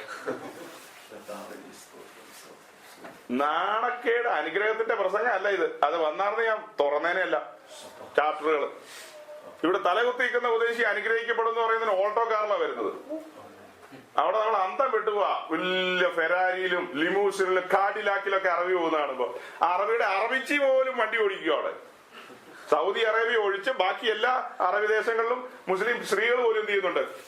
വണ്ടി ഓടിച്ചു പോവുക. അവര് പോകുന്ന മാരുതി 800 അവര് ചോദിക്കുന്നത് എന്താ കോഴിക്കോടാണോ ചോദിക്കും. കണ്ട മാരുതി, നമ്മുടെ മാരുതി 800 വാഗണാറും കണ്ട ഉറപ്പായിട്ട് എനിക്ക് തോന്നുന്നത് അവര് ചോദിക്കുന്നത് എന്നാ കോഴിക്കോടാണോ. അങ്ങനത്തെ വണ്ടികളില്ല ദേശത്തൊന്നും. വലിയ ലോറി പോലത്തെ കാറുകളല്ല, വലിയ ലോറികൾ പോലത്തെ, അത്ര വലിയ അതിനകത്തൊക്കെ കിടന്ന അതുപോലത്തെ സുഖം. അത് കണ്ട് വെള്ളം ഇറക്കും ഇവിടുത്തെ പെന്തിക്കോസ് അവിടെ പോയി. അവൻ അതുകൊണ്ട് പിന്നെ പോയി ഒരു ടൊയോട്ടയോ ഒരു നിസാനോ ഒക്കെ മേടിച്ച് ഒരു 10-25 ലക്ഷം രൂപയുടെ ഏറ്റവും കൂടിയ, എന്നിട്ട് അഭിമാനത്തോടെ ഇവിടെ പറന്നു വന്നിറങ്ങാം. അവനിവനെ ആവശ്യം, അവന് ബുദ്ധിയില്ല. മലയാളിക്ക് എന്തുണ്ട്, ബുദ്ധിയും വിവരമൊക്കെ ഉള്ളതുകൊണ്ട്. പക്ഷെ എന്നാലും പറയുമ്പോ ഒരു മര്യാദ വേണ്ടേ നമ്മൾ അനുഗ്രഹിക്കപ്പെട്ടെന്ന്? ശരിക്കും അനുഗ്രഹിക്കപ്പെട്ടതാരാ? നമ്മുടെ അനുഗ്രഹം എവിടെയാണോ? നാം ഈ കോമ്പൗണ്ടില. ആ വായിച്ച വാക്യപ്രകാരം ഈ കോമ്പൗണ്ടിൽ നിന്ന് എന്ത് ചെയ്യാൻ പാടില്ല? 7 ദിവസത്തേക്ക് എന്ത് ചെയ്യാൻ പാടില്ല? 7 എന്ന് പറഞ്ഞാൽ നമ്മുടെ മുഴുവൻ ആയുസ്സും ഈ കോമ്പൗണ്ടില. അപ്പൊ ഈ കോമ്പൗണ്ടിൽ നിൽക്കുമ്പോ ഈ കോമ്പൗണ്ടിനൊരു, അതിനകത്തേക്ക് കയറിയാൽ അതിന് ചട്ടങ്ങളും പ്രമാണങ്ങളും നിയമങ്ങളും ഉണ്ടോ? ഉറപ്പാണോ? അപ്പൊ അതിനകത്തേക്ക് കയറി കഴിഞ്ഞാൽ പിന്നെ പഞ്ചായത്ത് ഇലക്ഷന് പോയി നിൽക്കാൻ പറ്റുമോ? ഇതിനകത്ത് പഞ്ചായത്ത് ഇലക്ഷൻ ഉണ്ടോ? അതൊക്കെ എവിടെയാ? പുറത്ത്. അപ്പൊ ഇതിനകത്ത് കൊടി തോരണങ്ങളും മൈക്ക് സെറ്റും അനൗൺസ്മെന്റും എല്ലാം അതിനകത്ത് നടക്കുവോ? ഒരു കാര്യം അതിനകത്ത് നടക്കില്ല. അതിനകത്ത് കയറിയവൻ അത്യുന്നതന്റെ പുരോഹിതനാണ്. അവന് തൊടാൻ പാടുള്ളതും തൊടാൻ പാടില്ലാത്തതുമായ കാര്യമുണ്ട്. ശിംശോൻ എന്ന് പറയുന്ന ആ പ്രിയപ്പെട്ടവൻ ജനിക്കാൻ വേണ്ടി ഒരു കുടുംബത്തെ ദൈവം തെരഞ്ഞെടുത്തു. അവന്റെ മാതാപിതാക്കളോട് ദൂതം വന്ന് പറഞ്ഞു, ഇവൻ നാസിർ വ്രതക്കാരനായിരിക്കും ജനിക്കുന്ന പയ്യൻ, അല്ലെ? അതുകൊണ്ട് നീ ഒരു ഗർഭം ധരിച്ചിരിക്കുകയല്ലേ, ഈ ഗർഭഫലമാണ് ശിംശോൻ, അല്ലെ? നമുക്കറിയാം, ചരിത്രം അറിയാം. അതുകൊണ്ട് നിനക്ക് തോന്നിയതുപോലെ ജീവിച്ചോളാനാണോ ആ ശിംശോന്റെ അമ്മയോട് പറഞ്ഞേ? പിന്നെ നീ എന്ത് ചെയ്യാൻ പാടില്ല?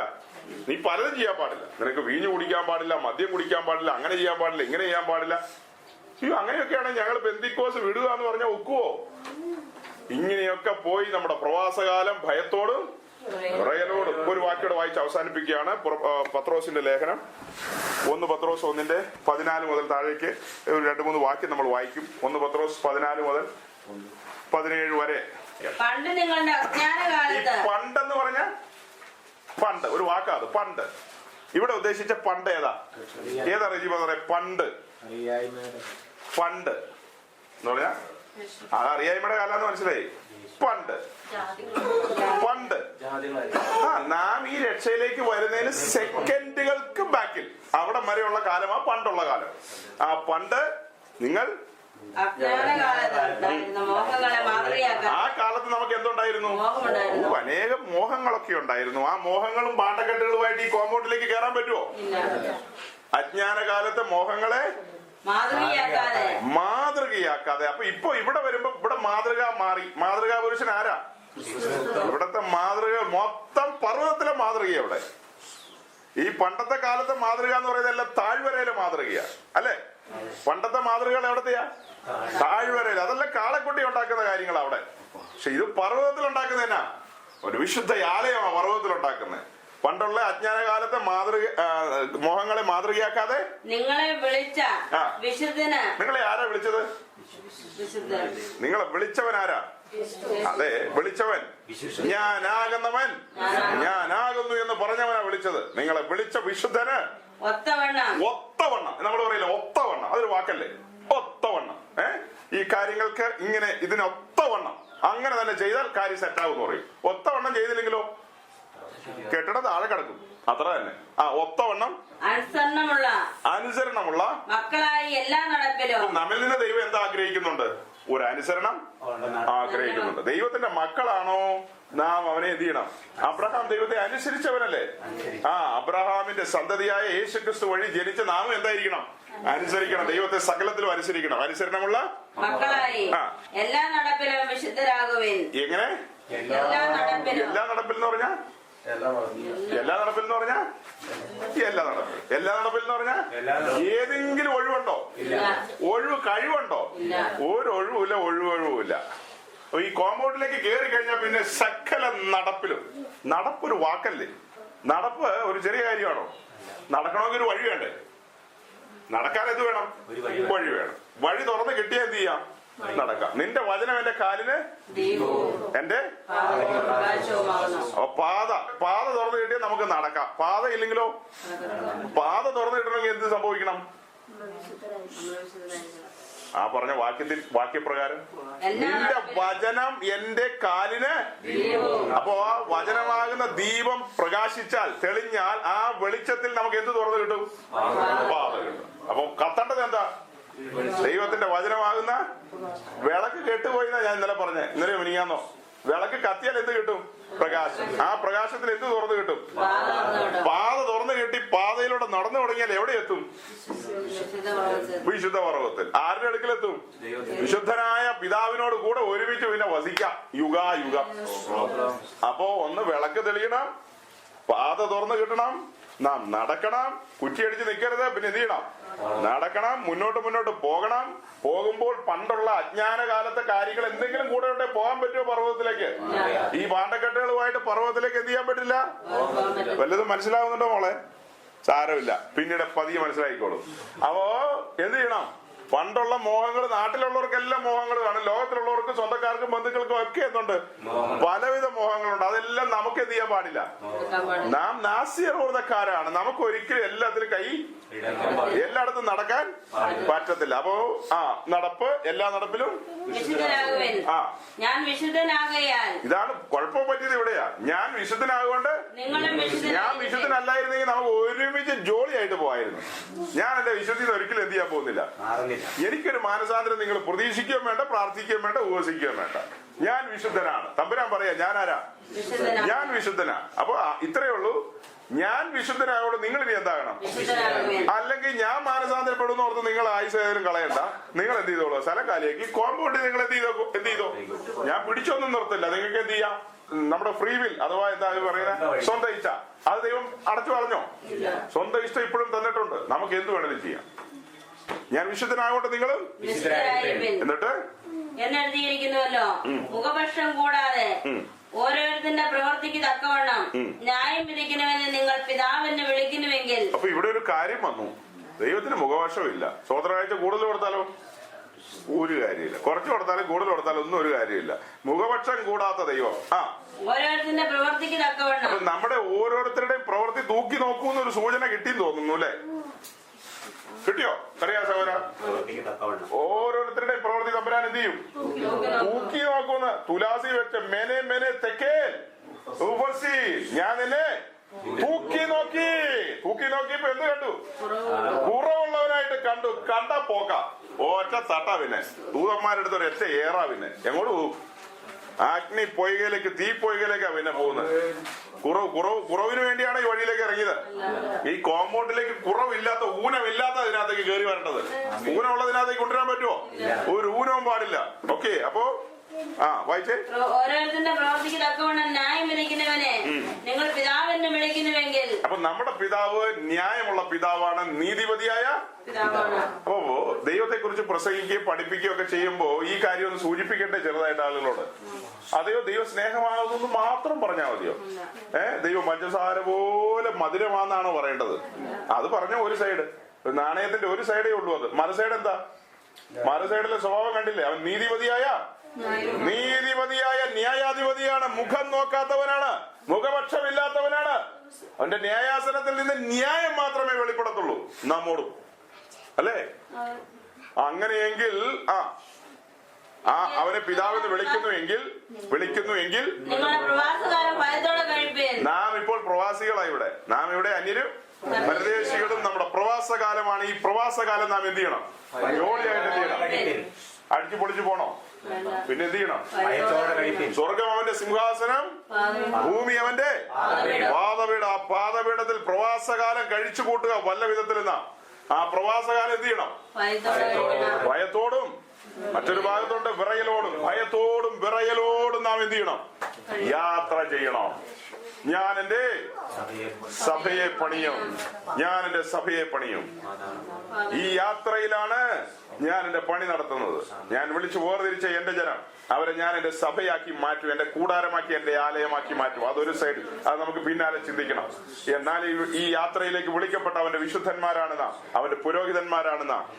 അവന്റെ വിശുദ്ധന്മാരെന്ന നിലയിൽ നാം ഈ അപ്പം, പുളിപ്പില്ലാത്ത അപ്പം 7 ദിവസം തിന്നണം. പുളിപ്പില്ലാത്ത അപ്പത്തിന്റെ ഉത്സവം 7 ദിവസം എന്ന് പറഞ്ഞാൽ മുഴുവായുസും വിശുദ്ധി വിട്ടിട്ട് വിശുദ്ധി മലിനമാകാൻ പാടില്ല. വിശുദ്ധി ഒരിക്കലും മലിനമാകാൻ പാടില്ല. അവന്റെ പുരോഹിതന്മാരെന്ന നിലയിൽ നാം ഈ കോമ്പൗണ്ടിലേക്ക് കയറി നാം ഒരിക്കലും ഇനി അത് വിട്ട് എന്ത് ചെയ്യുന്നില്ല?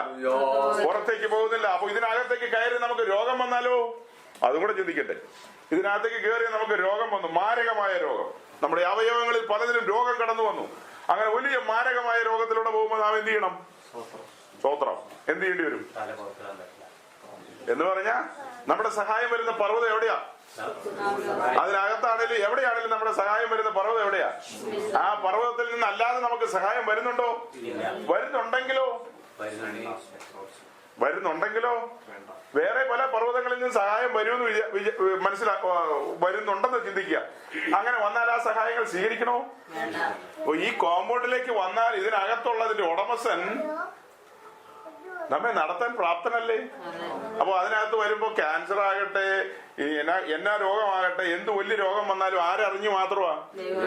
ദൈവം അറിയാതെ ഒരു കാര്യം നടക്കുമോ? അപ്പോ അങ്ങനെ വരുമ്പോ നമ്മൾ എന്താ പ്രാർത്ഥിക്കണ്ടേ?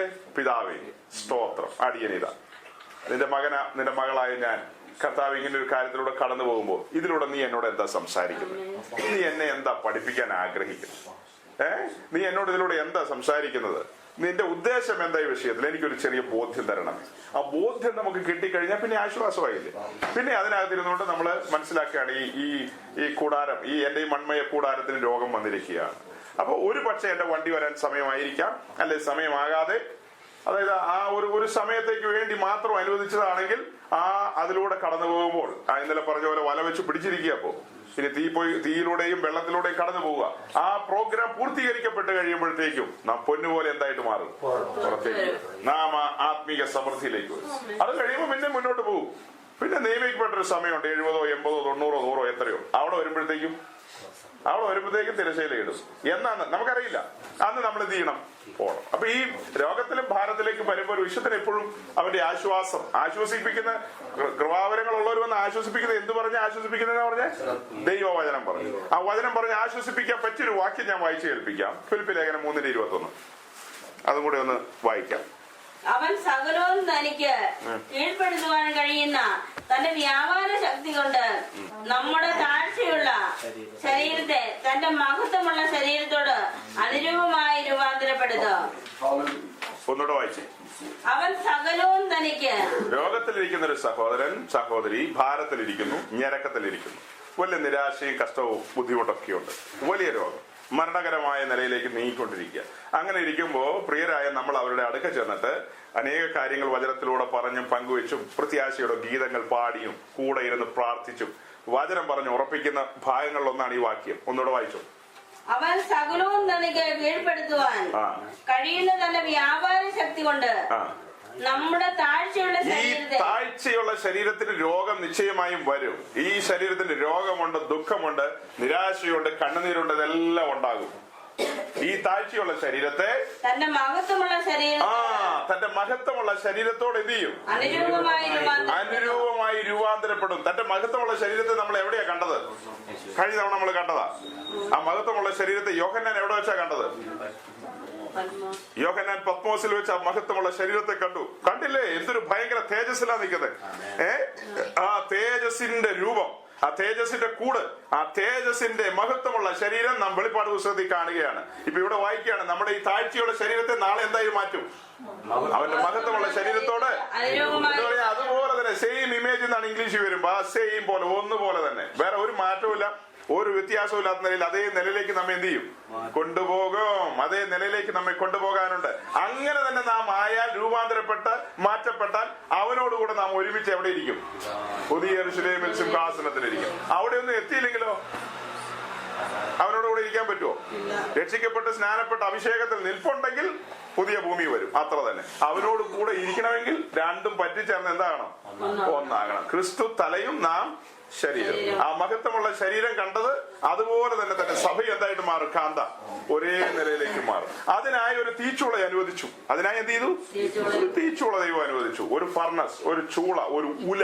ആ ഉലയിലൂടെ നാം കടന്നു പോവുകയാണ്. ആ ഉലയിലൂടെ കടന്നു പോകുമ്പോ ദുഃഖിക്കാൻ വചനം അനുവദിക്കുന്നുണ്ടോ? എവിടെയെങ്കിലും ഒരു ഗ്യാപ്പ് എവിടെയെങ്കിലും ഉണ്ടോ? നോക്കിയേ, ദുഃഖിക്കാൻ ഉണ്ടോ? എവിടെയെങ്കിലും ഏതെങ്കിലും പുസ്തകത്തിൽ എഴുതിയിട്ടുണ്ടോ? ഒരു സ്ഥലത്തും ഇല്ല. അപ്പൊ ഏതിലൂടെ കടന്നു പോകുമ്പോഴും നമ്മുടെ പിതാവ് ജീവിക്കുന്നു. പിതാവ് അറിഞ്ഞ ഇതല്ല. അപ്പൊ നാം എന്ത് ചെയ്യണം? ആത്മാവിൽ സന്തോഷിക്കണം. ഇത്തിരി ബുദ്ധിമുട്ടാ, ഇത്തിരി വലിയ പരീക്ഷയാ. വലിയ പരീക്ഷ ജയിച്ചു കഴിഞ്ഞാൽ നമുക്കല്ലേ അതിന്റെ ഗുണം? ഇപ്പൊ ഞാൻ വലിയ പരീക്ഷ ജയിച്ചാൽ നിങ്ങൾക്കാണോ ഗുണം? എനിക്കല്ലേ ഗുണം? മഹത്വമുള്ള ശരീരത്തോട് ഞാൻ എന്താവും? അത് എനിക്ക് ഗുണമുണ്ട്.